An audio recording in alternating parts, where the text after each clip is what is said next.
क्या हाल पढ़ ले गैंग। आज मैं तुम्हें स्क्रीन पे नहीं दिख रहा हूं, स्क्रीन पे तुम्हें दिख रहे हैं कुछ एमसीक्यूज और ये कुछ नहीं है, ये हैं 100 एमसीक्यूज और इसको सॉल्व करने के लिए तुम्हें मिलेगा कितना?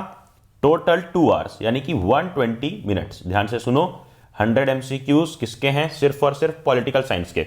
5 चैप्टर है ना पॉलिटिकल साइंस के, तो 5 × 20, हर चैप्टर से 20 क्वेश्चंस। और 100 एमसीक्यूज के तुम्हें कितने मिल रहे हैं?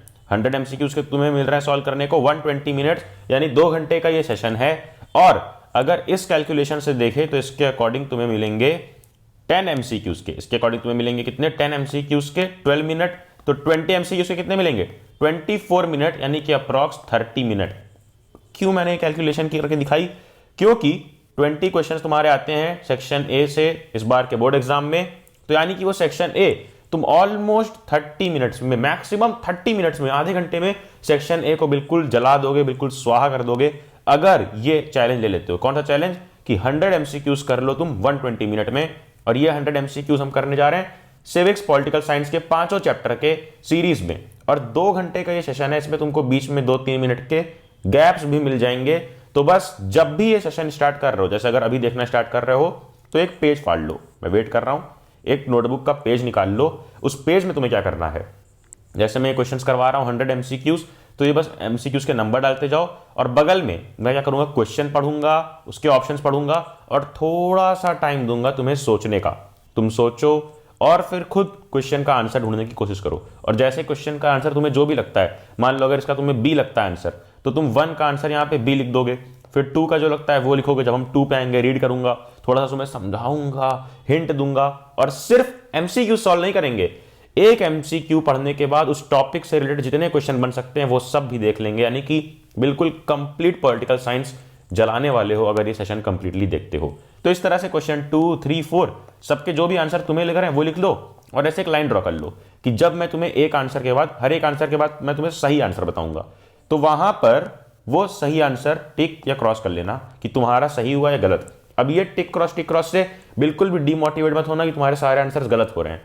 तुम्हें ये शीट फिल करनी है, ये शीट जिसमें 100 एमसीक्यूज लिखे होने चाहिए, ये 100 एमसीक्यूज की शीट फिल करनी है, ताकि जो मैंने पहले बताया कि 100 एमसीक्यूज 120 मिनट में, यानी कि जो एग्जाम में आएंगे 20 एमसीक्यूज उसको तुम 24 मिनट या फिर 30 मिनट, आधे घंटे में जला दो, निपटा दो। ये प्रैक्टिस तुम्हारी बन जानी चाहिए, ये स्पीड बन जानी चाहिए। यही मोटिव और यही सिर्फ और सिर्फ यही इस सेशन का क्या है, मोटिव और मकसद, कि तुम्हारा टाइम मैनेजमेंट कंप्लीट हो जाए और तुम इंपॉर्टेंट क्वेश्चंस, जो सबसे इंपॉर्टेंट क्वेश्चंस है, मैंने खुद ये क्वेश्चन डिजाइन किए हैं, वो क्वेश्चंस भी तुम लगा लो। स्टार्ट करते हैं चैप्टर 1 से, पॉल साइंस या फिर सिविक्स के, जो है पावर शेयरिंग। पहला क्वेश्चन रीड करूंगा, तुम वो शीट जरूर से बना लो, शीट में लिखते रहो। पहला question, Tamil natives of Sri Lanka are called the. Tamil natives जो थे श्रीलंका के, यानी कि श्रीलंका में जो तमिल नेटिव्स रह रहे थे, मालूम है ना तमिल नेटिव्स कौन थे, वहां की जो पॉपुलेशन थी, वहां पर हमने देखा भी था ना, तो वहां के जो तमिल नेटिव्स थे उनको क्या कह के बुलाया जाता था? उनको क्या बुलाया जाता था? इंडियन तमिल्स, मुस्लिम तमिल्स, श्रीलंकन तमिल्स या फिर क्रिश्चियन तमिल्स? क्या उन्हें इंडियन तमिल्स बोलते थे, मुस्लिम तमिल्स, श्रीलंकन तमिल्स या क्रिश्चियन तमिल्स? किसकी बात हो रही है? जो तमिल नेटिव्स, तमिल लैंग्वेज बोलने वाले जो श्रीलंका के ही लोग थे, उनको क्या बोलते थे? नेटिव्स का मतलब श्रीलंका के ही लोग जो तमिल में बात करते थे उनको क्या बोलते थे? इंडियन मुस्लिम, मुस्लिम इंडियन तमिल, मुस्लिम तमिल, श्रीलंकन तमिल्स या क्रिश्चियन तमिल्स? तो इसका करेक्ट आंसर इन 5, 4, 3, 2, 1 इस शीट में तुम लिख लो तुम्हारा जो भी आंसर है, और इसका करेक्ट आंसर होगा श्रीलंकन तमिल्स। क्यों? क्योंकि मैंने पहले बताया तमिल नेटिव्स, श्रीलंका में ही रहने वाले लोग जो तमिल बोलते थे तुम क्या बोलोगे? श्रीलंकन तमिल्स। देन आगे बढ़ो, क्वेश्चन नंबर 2, वो शीट मेंटेन करते रहना और उस शीट में एक एक चीज जरूर से लिखते रहना। देन ये है अपना द टर्म इलम स्टैंड्स फॉर, एक टर्म था ना इलाम, इलाम बोलो या इलम बोलो, ये टर्म का मीनिंग क्या था? गवर्नमेंट, स्टेट, कंट्री या पॉलिटिकल पार्टी? क्या थी ये? गवर्नमेंट, स्टेट, कंट्री या पॉलिटिकल पार्टी? जल्दी बताओ, इलाम का मतलब क्या था? यार जिसने भी ये चैप्टर पावर शेयरिंग पढ़ा है उसको पता है कि एक सेपरेट स्टेट की डिमांड कर रहे थे। श्रीलंका में ही एक सेपरेट स्टेट की डिमांड कर रहे थे, जिसका नाम इन्होंने क्या रखा था? इलाम। तो सही answer is option B, state. कि जो इलाम टर्म था वो एक स्टेट के लिए डिफाइंड था। देन क्वेश्चन नंबर 3 पे आओ, और हाँ प्लीज़ अगर अभी भी नहीं बनाई तो अभी भी बना लो एक शीट जिसमें 1 2 3 4 क्वेश्चन नंबर डाल लो, ऑप्शन जो तुम्हें लगता है सही मेरे बताने से पहले वो लिखो, और जब मैं बता दे रहा हूं तो टिक क्रॉस करते रहो। ये पूरा 100 क्वेश्चंस का शीट मेंटेन करना है तुम्हें मेरे साथ साथ, ताकि तुम टाइम मैनेजमेंट समझ पाओ। बीच में मैं तुम्हें 2 मिनट का गैप भी दूंगा, तो प्लीज़ खुद से गैप मत लेना, मेरे साथ ये करना सेशन, ताकि तुम्हारा टाइम मैनेजमेंट का जो मकसद है हमारा वो कंप्लीट हो सके, वो फ्रूटफुल निकले। Question 3, division of powers between higher and lower levels of government is called.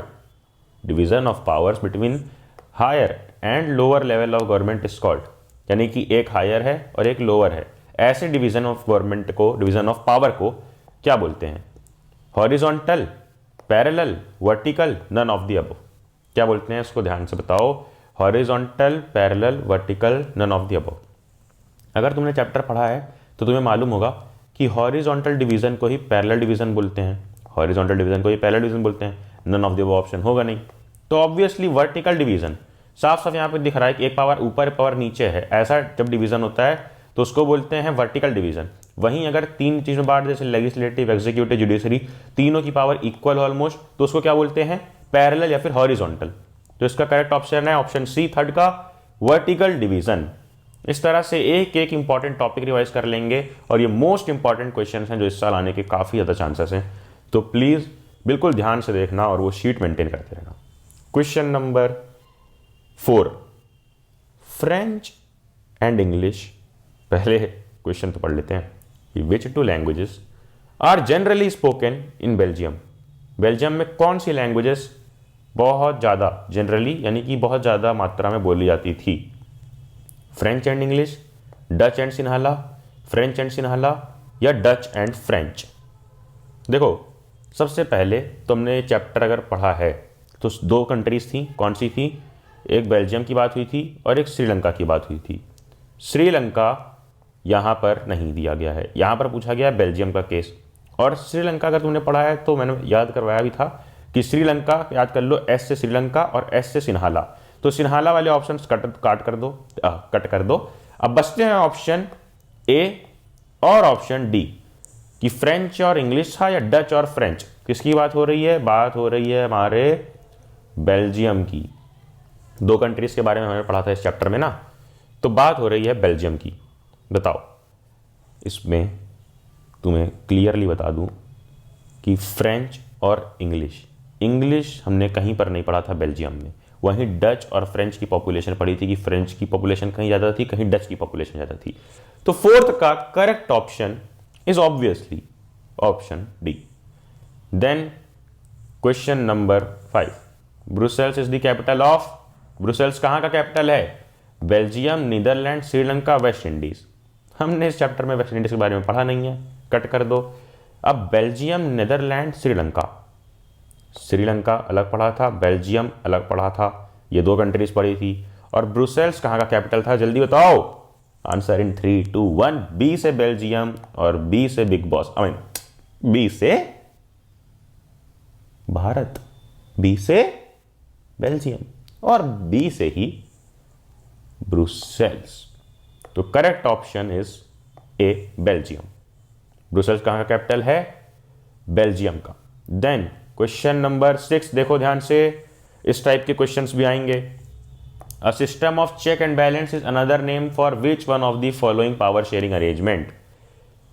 इसका मतलब क्या है क्वेश्चन का, कि कौन से पावर शेयरिंग अरेंजमेंट को चेक एंड बैलेंस का भी सिस्टम बोला जाता है? चेक एंड बैलेंस यानी कि अगर कोई ऑर्गेनाइजेशन हो, तो अगर मान लो 3 ऑर्गेनाइजेशन है तो तीनों एक दूसरे को चेक कर सकती है, बैलेंस कर सकती है कि तुम सही फंक्शन कर रहे हो या नहीं, तुम सही फंक्शन कर रहे हो या नहीं, ऐसा एक दूसरे पे कोऑर्डिनेशन बना रहे, कॉरेस्पॉन्डेंस चेकिंग होती रहे।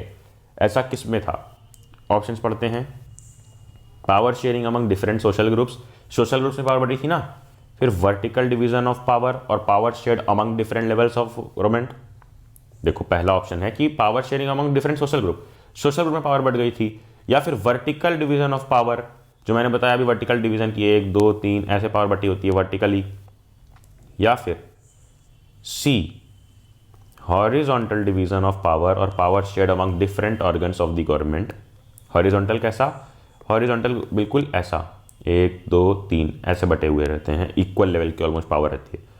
या फिर power sharing in the form of political parties, pressure groups and the governments.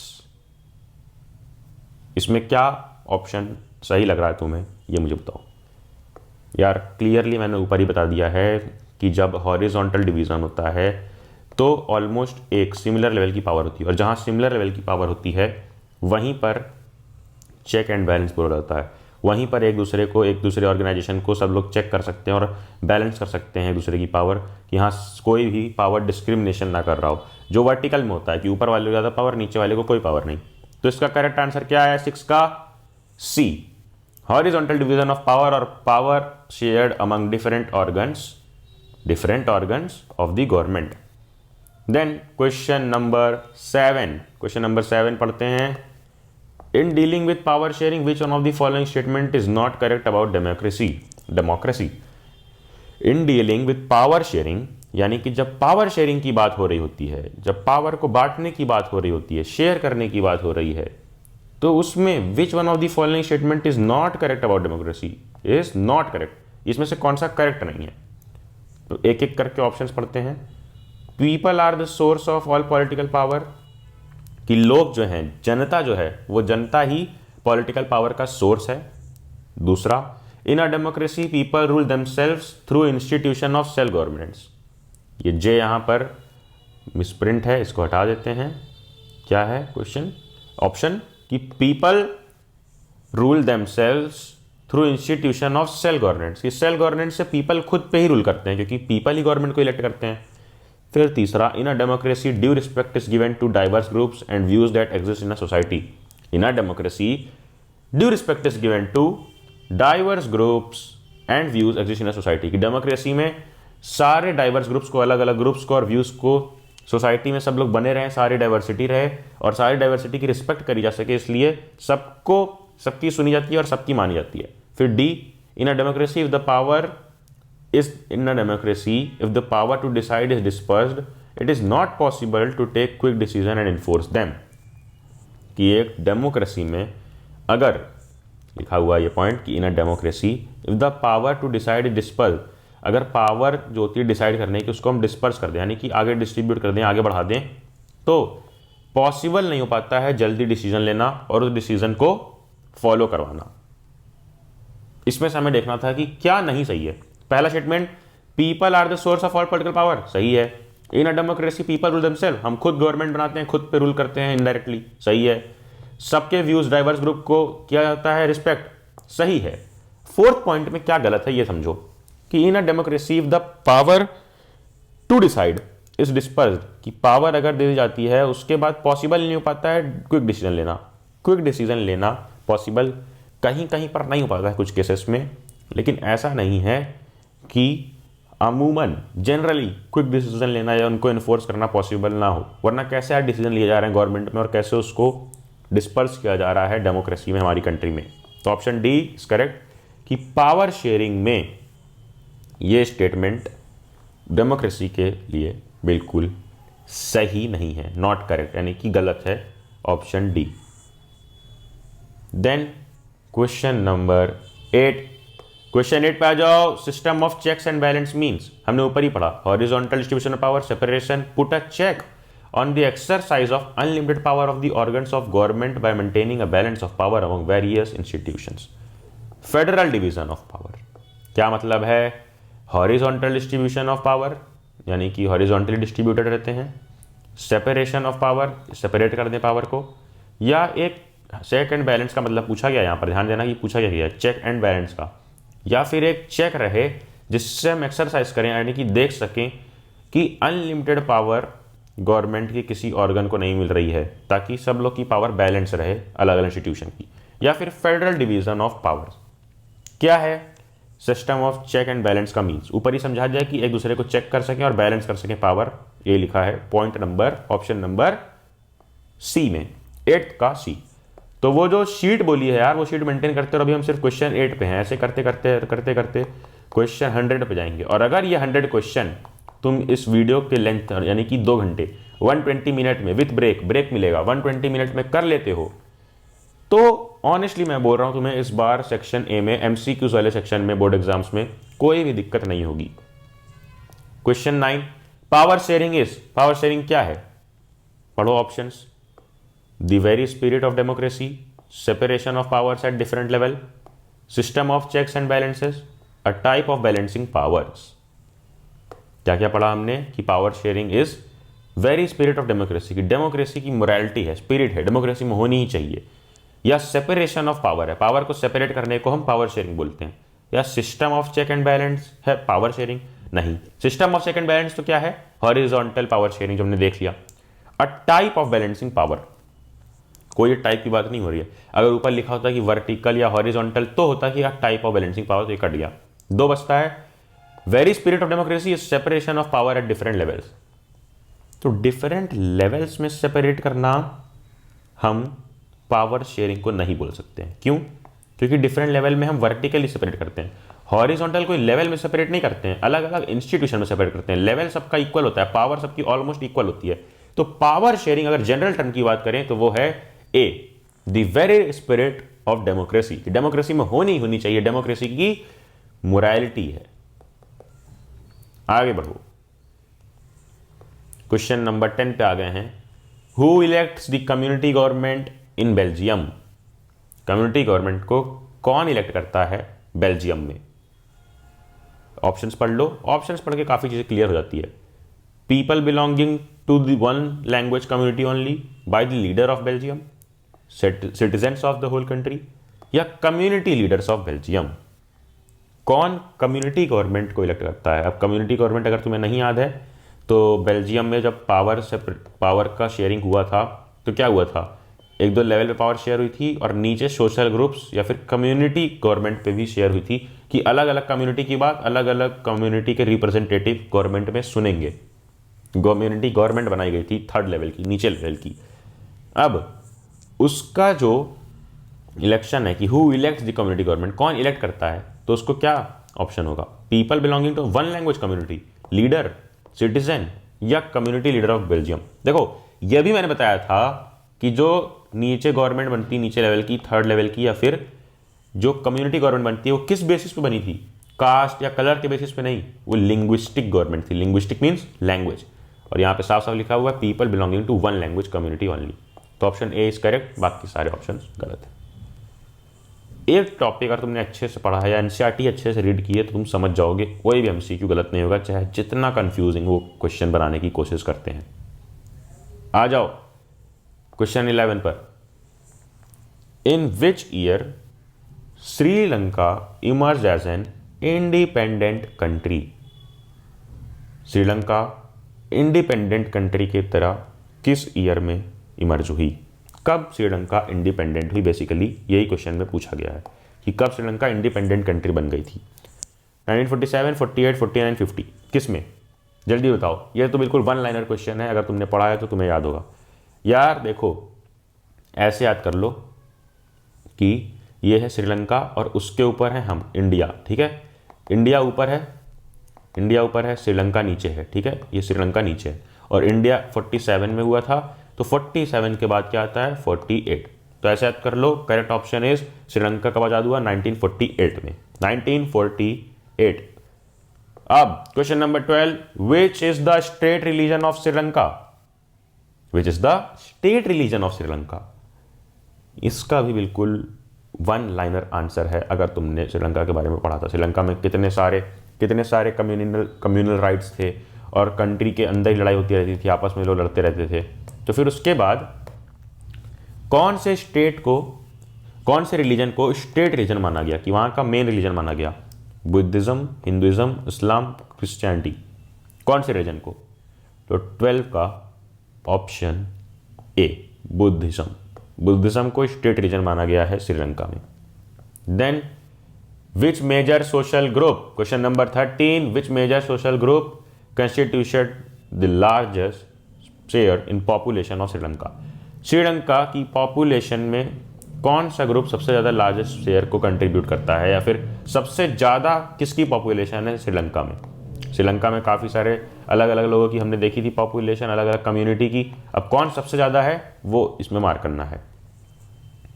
Sinhalese, Sri Lankan Tamils, यानी कि जो श्रीलंका के नेटिव तमिल्स हैं जो हमने ऊपर देखा, वहीं के लोग हैं जो तमिल बोलते हैं, या इंडियन तमिल्स कि जो इंडिया के लोग हैं और तमिल बोलते हैं, या मुस्लिम्स। इसमें से कौन सबसे ज़्यादा मात्रा में, सबसे ज़्यादा कौन सी पॉपुलेशन श्रीलंका में रहती है? तो क्लियरली तुम्हें पता है कि सबसे ज़्यादा लैंग्वेज कौन सी बोली जाती है, कौन सा ग्रुप है, वो है मुस्लिम, इंडियन तमिल, श्रीलंकन तमिल। बिल्कुल भी नहीं, सिन्हालास, वहाँ की लैंग्वेज सिन्हालास, ये कम्युनिटी बहुत ज़्यादा थी। 13 का ए। आते हैं क्वेश्चन 14 पे, और जो शीट मैंने बोली है 14 पे भी हम हैं। 200 तक तुम्हें ये सीट, 100 क्वेश्चन तक तुम्हें ये सीट मेंटेन करनी है। पूरा पॉलिटिकल साइंस या पूरा सिविक्स इसके बाद तुम बिल्कुल जला दोगे यार अगर ये सीट मेंटेन कर लेते हो, क्योंकि टाइम मैनेजमेंट सीख जाओगे, जो बहुत ही इंपॉर्टेंट चीज़ है इस बार के बोर्ड एग्जाम में। Question 14, which language is spoken by the majority of Belgians? Belgians कोई बर्गर का नाम नहीं है, जो बेल्जियम में लोग रहते हैं वहाँ के लोगों का नाम है। कौन सी लैंग्वेज बोली जाती थी मेजॉरिटी में? German, French, Dutch, English.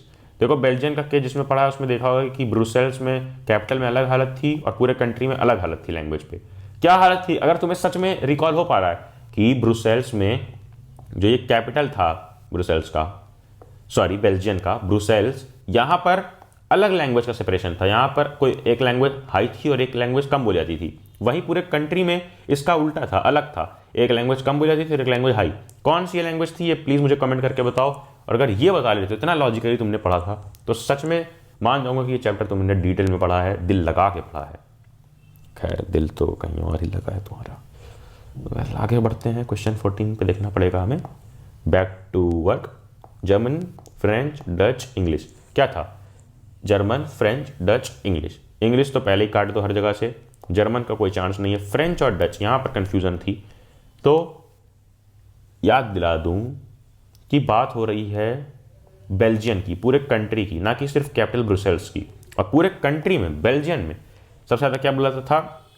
याद कर लो ऐसे कि बी, ऐसे बेल्जियम लिखते हो तो बी का डी कर दो, सी, ऑप्शन सी डच। 14 का ऑप्शन सी डच। देखो क्लियर हो गया इससे कि बेल्जियम में ज़्यादा लैंग्वेज पूरे कंट्री में क्या बोलते थे? डच। अब ब्रुसेल्स में सबसे ज़्यादा क्या लैंग्वेज बोली जाती थी ये मुझे कमेंट करके बताओ जल्दी से। Question 15, which religion is followed by Sinhala speaking people? अभी ऊपर बताया ना कि सिन्हाला लैंग्वेज बोलते थे काफी सारे लोग। कौन सा रिलीजन फॉलो करते थे? कौन सा रिलीजन फॉलो करते थे? Hindus, Muslims, Buddhist, none of this. और अभी एक ऊपर क्वेश्चन हमने ये भी देखा कि श्रीलंका का ऑफिशियल या फिर समझ लो स्टेट रीजन किसको माना गया है? बुद्धिज्म को। और सबसे ज़्यादा पॉपुलेशन किसकी है? सिन्हाला स्पीकिंग की। रिलेट हो गया दोनों तुरंत ही। Hinduism, Muslim, none of this, cut गया, बचा क्या? बचा क्या? सही ऑप्शन बुद्धिस्ट। कि वहाँ पर सिन्हाला लोग, जो सिन्हाला स्पीकिंग लैंग्वेज के लोग थे, वो कौन थे? कौन से रीजन के थे? बुद्धिस्ट के थे। तो सबसे ज़्यादा पॉपुलेशन जो श्रीलंका की है वो बुद्धिस्ट है। और कौन सी लैंग्वेज बोलती है? सिन्हाला।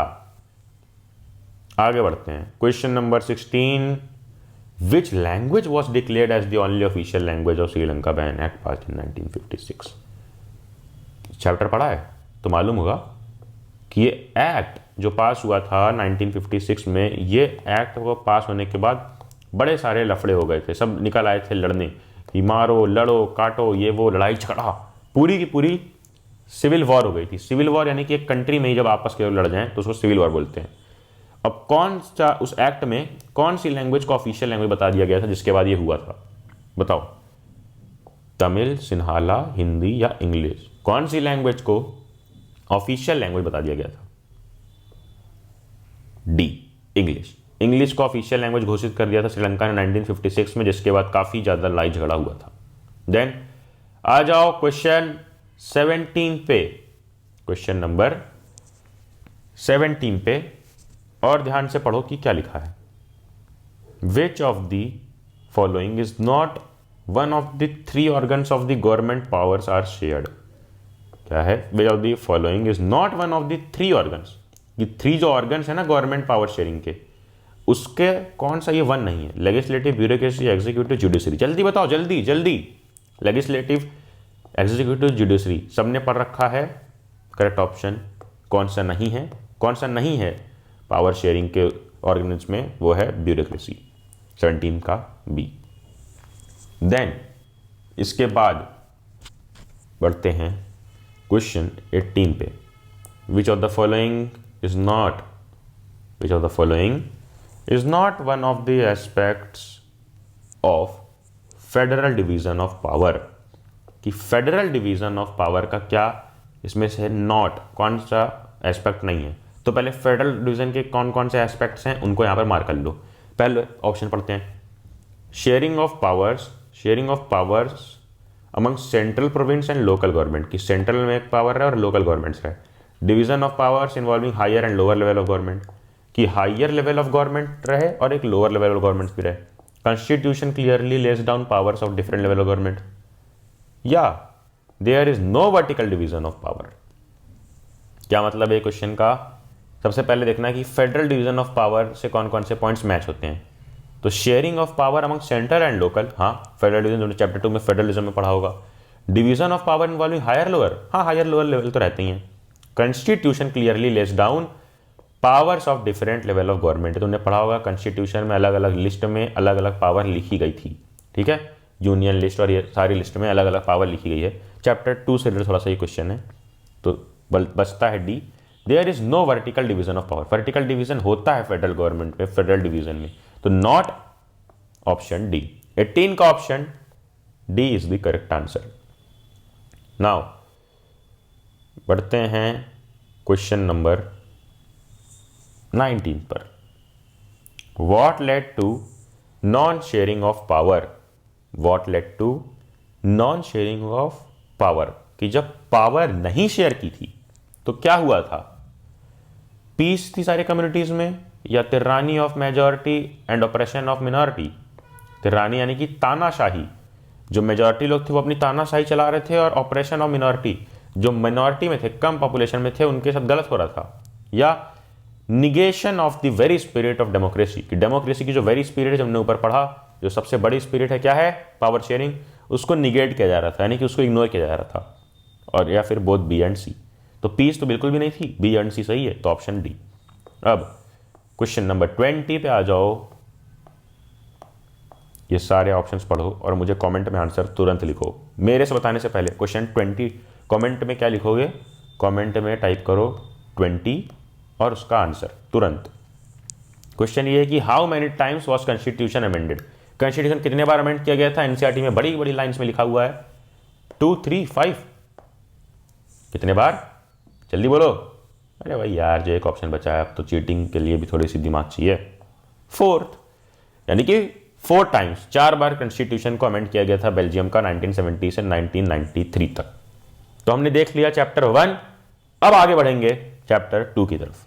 क्वेश्चन नंबर 1 देखो, शीट मेंटेन करते रहो, बार बार कह रहा हूं। क्वेश्चन 20 हमने कंप्लीट कर लिया है, फिर से 1 से स्टार्ट कर दिया, नए सेट से, नए चैप्टर से।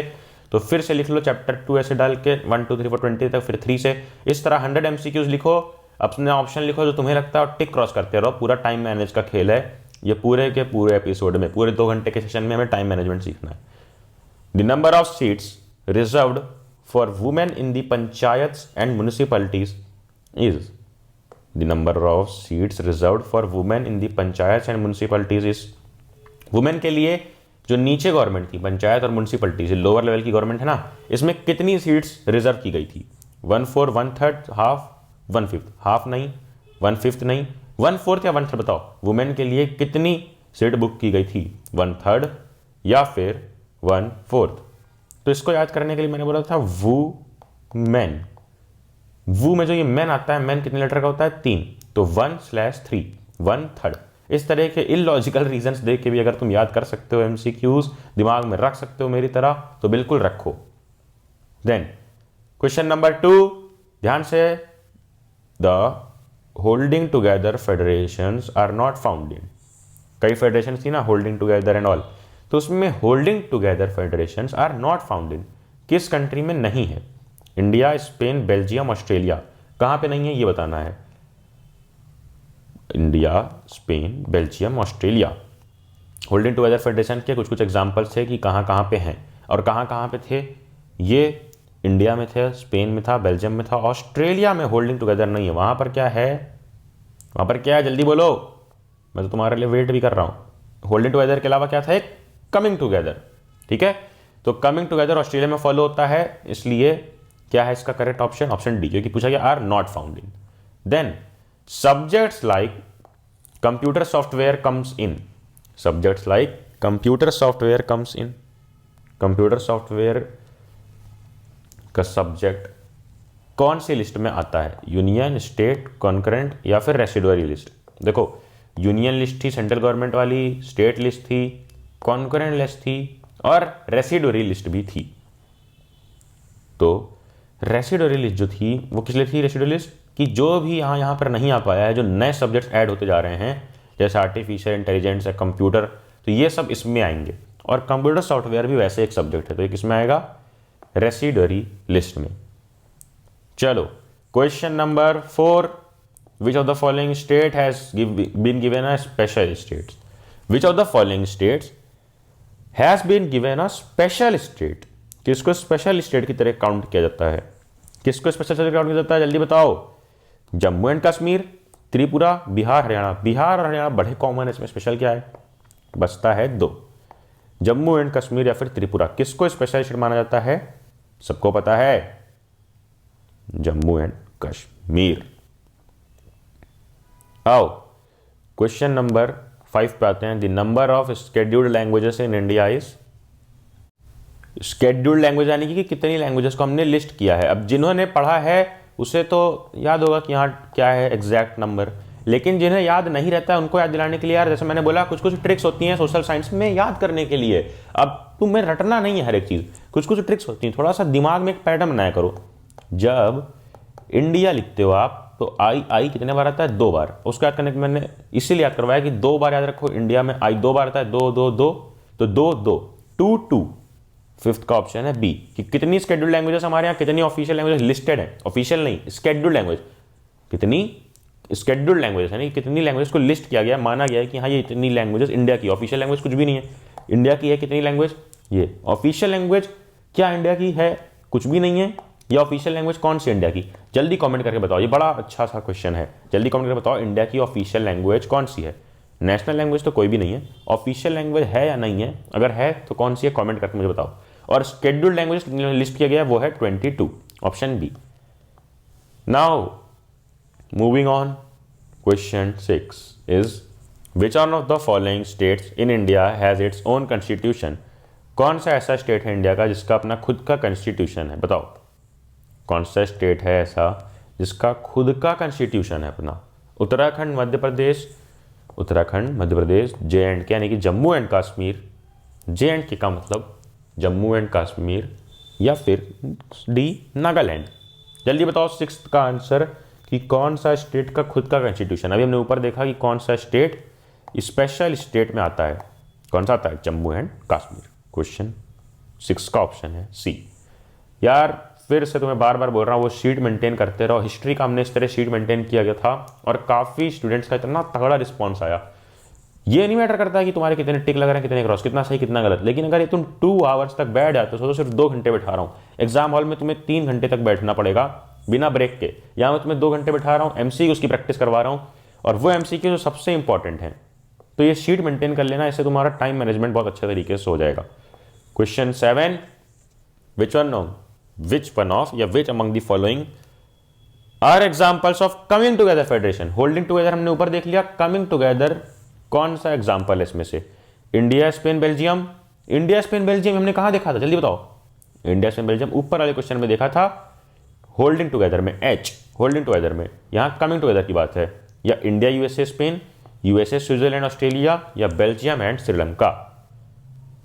इंडिया तो यहीं कट गया, यहाँ पर जब ये इंडिया होल्डिंग टुगेदर में है तो ऑप्शन 1 गलत, इस तरह एलिमिनेट किया करो ऑप्शन 1 गलत, बी गलत, डी में है बेल्जियम और श्रीलंका, और USA, स्विट्जरलैंड, ऑस्ट्रेलिया। ऊपर देखा था कि ऑस्ट्रेलिया आता है कमिंग टुगेदर में, और स्विट्जरलैंड और USA भी कमिंग टुगेदर में आता है, ऑप्शन सी। देन आ जाओ अगले पे, अगला है क्वेश्चन नंबर 8। ध्यान से पढ़ो, क्वेश्चन नंबर 8 क्या है। In India's federal system the state government have the power to legislate on all those subjects which are included in the. Question का मतलब देखो कि इंडिया फेडरल सिस्टम, इंडिया का जो फेडरल सिस्टम है उसमें स्टेट गवर्नमेंट के पास पावर है कि सारे सब्जेक्ट पे लेजिस्लेट करे। और वो कौन से सब्जेक्ट्स हैं, कौन सी लिस्ट में आते हैं वो सब्जेक्ट जिन पे स्टेट गवर्नमेंट कर सकती है। ऊपर बताया ना मैंने, यूनियन, स्टेट और एक कॉन्करेंट होता है दोनों के बीच का, कॉन्करेंट। और जो बच जाता है, जो नए सब्जेक्ट आते हैं, वो रेसिडुअरी लिस्ट होता है।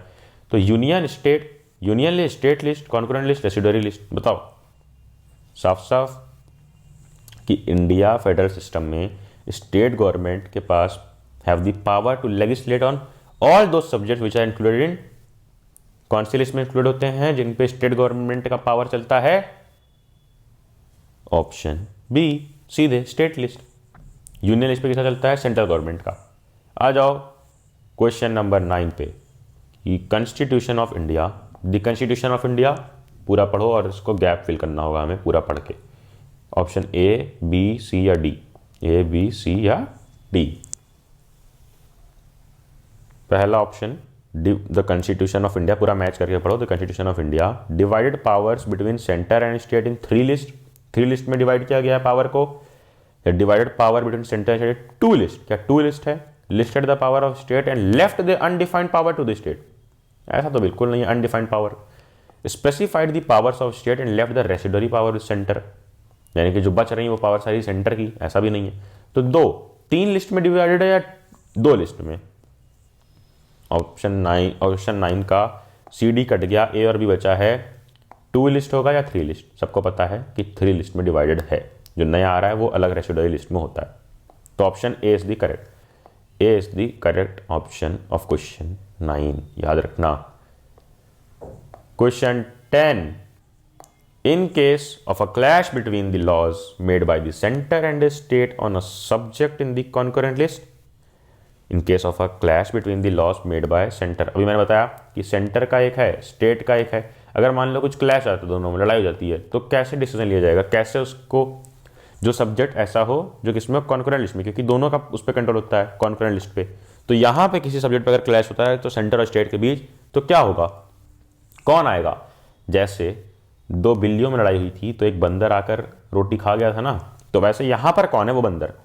स्टेट लॉ जीतता है या सेंट्रल लॉ जीतता है, या फिर बोथ लॉज जीतते हैं, या फिर सुप्रीम कोर्ट आता है? Supreme court intervenes. Supreme court इसीलिए सुप्रीम है कि अगर स्टेट और सेंट्रल गवर्नमेंट भी आपस में कुछ इनएप्रोप्रिएट डिसीजन लेने की कोशिश करते हैं, या मान लो आपस में कुछ क्लैश आता है, एक दूसरे का कोऑर्डिनेशन नहीं बनता है, तो वहां पर कौन आता है? Supreme court. In case of clash between the laws made by the centre and state on a subject in the concurrent list. Concurrent list की बात है यहां पे कि कॉन्करेंट लिस्ट में अगर कुछ ऐसा होता है तो किसका लॉ माना जाएगा? स्टेट लॉ या सेंट्रल लॉ या सुप्रीम कोर्ट आएगा? तो बिल्कुल supreme court has to intervene to decide. इसका ऑप्शन में मुझे थोड़ी सी कंफ्यूजन लग रही है। क्वेश्चन 10 के जो भी करेक्ट ऑप्शन है मुझे कमेंट करके बताओगे। क्वेश्चन नंबर 11 देखते हैं। What is the third tier of government known as? कि थर्ड टीयर ऑफ गवर्नमेंट को क्या बोलते हैं? बताओ। गवर्नमेंट के टीयर थे ना, 1 2 3, तो थर्ड टीयर को क्या बोलते हैं? जो सबसे नीचे वाली गवर्नमेंट होती है, विलेज, स्टेट, लोकल, जिला परिषद। विलेज, स्टेट, लोकल या जिला परिषद। जिला परिषद अलग जगह होता है, विलेज अलग, स्टेट गवर्नमेंट तो बिल्कुल भी नहीं ऑप्शन है, और लोकल सेल्फ गवर्नमेंट ये बिल्कुल सही है। 11th का ऑप्शन नंबर सी। आगे बढ़ो। Question 12, what is true regarding sources of revenue in a federal system? अब रेवेन्यू सिस्टम को कैसे डिवाइड किया गया है? कौन सी गवर्नमेंट कितना माल, पैसा, रोकड़ा लेगी, इसके लिए कैसे डिवीजन किया गया है? देखो, पहला option, states have no financial power और independent sources of revenue. States are dependent on revenue of funds on the central government. Sources of revenue for each level of government are clearly specified to ensure its financial autonomy. या states have no financial autonomy, यानी कि कोई financial independency नहीं है। Autonomy का मतलब independency. देखो, states have no financial powers और इंडिपेंडेंट सोर्सेस ऑफ रेवेन्यू, कि स्टेट के पास कोई फाइनेंशियल पावर नहीं होती है या इंडिपेंडेंट सोर्सेस ऑफ रेवेन्यू, तो ये गलत है, विच इज ट्रू हमें देखना है। States are dependent on revenue और funds on this central government, क्या सेंट्रल गवर्नमेंट पूरा डिपेंड रहता है? या option C, sources of revenue for each level of government are clearly specified to ensure its financial autonomy, कि sources of revenue हर level के government के specified होते हैं, लिखे होते हैं, मेंशनड होते हैं, ये हमने एनसीईआरटी बुक में पढ़ रखा है। तो option C is the correct answer. अब आओ अगला क्वेश्चन नंबर 13 में क्या है? Which of the following is incorrect regarding a unitary government? कौन सी government? Unitary government. Unitary government के रिगार्डिंग कौन सा स्टेटमेंट इनकरेक्ट है? इनकरेक्ट देखना है हमें, एक एक स्टेटमेंट रीड करते हैं, अपने आप समझ में आ जाएगा कि कौन सा करेक्ट है और कौन सा इनकरेक्ट। देयर इज इधर only one level of government और this sub units are subordinate to the central government, कि या तो सिर्फ एक लेवल ऑफ गवर्नमेंट रहेगा या फिर जो ये सबऑर्डिनेट या फिर जो बाकी की गवर्नमेंट रहेगी वो सारी सबऑर्डिनेट रहेगी, यानी कि डिपेंडेंट रहेगी। देयर इज इधर only one level of government और this sub units are subordinate to central government, कि सेंट्रल गवर्नमेंट पर डिपेंडेंट रहेगी।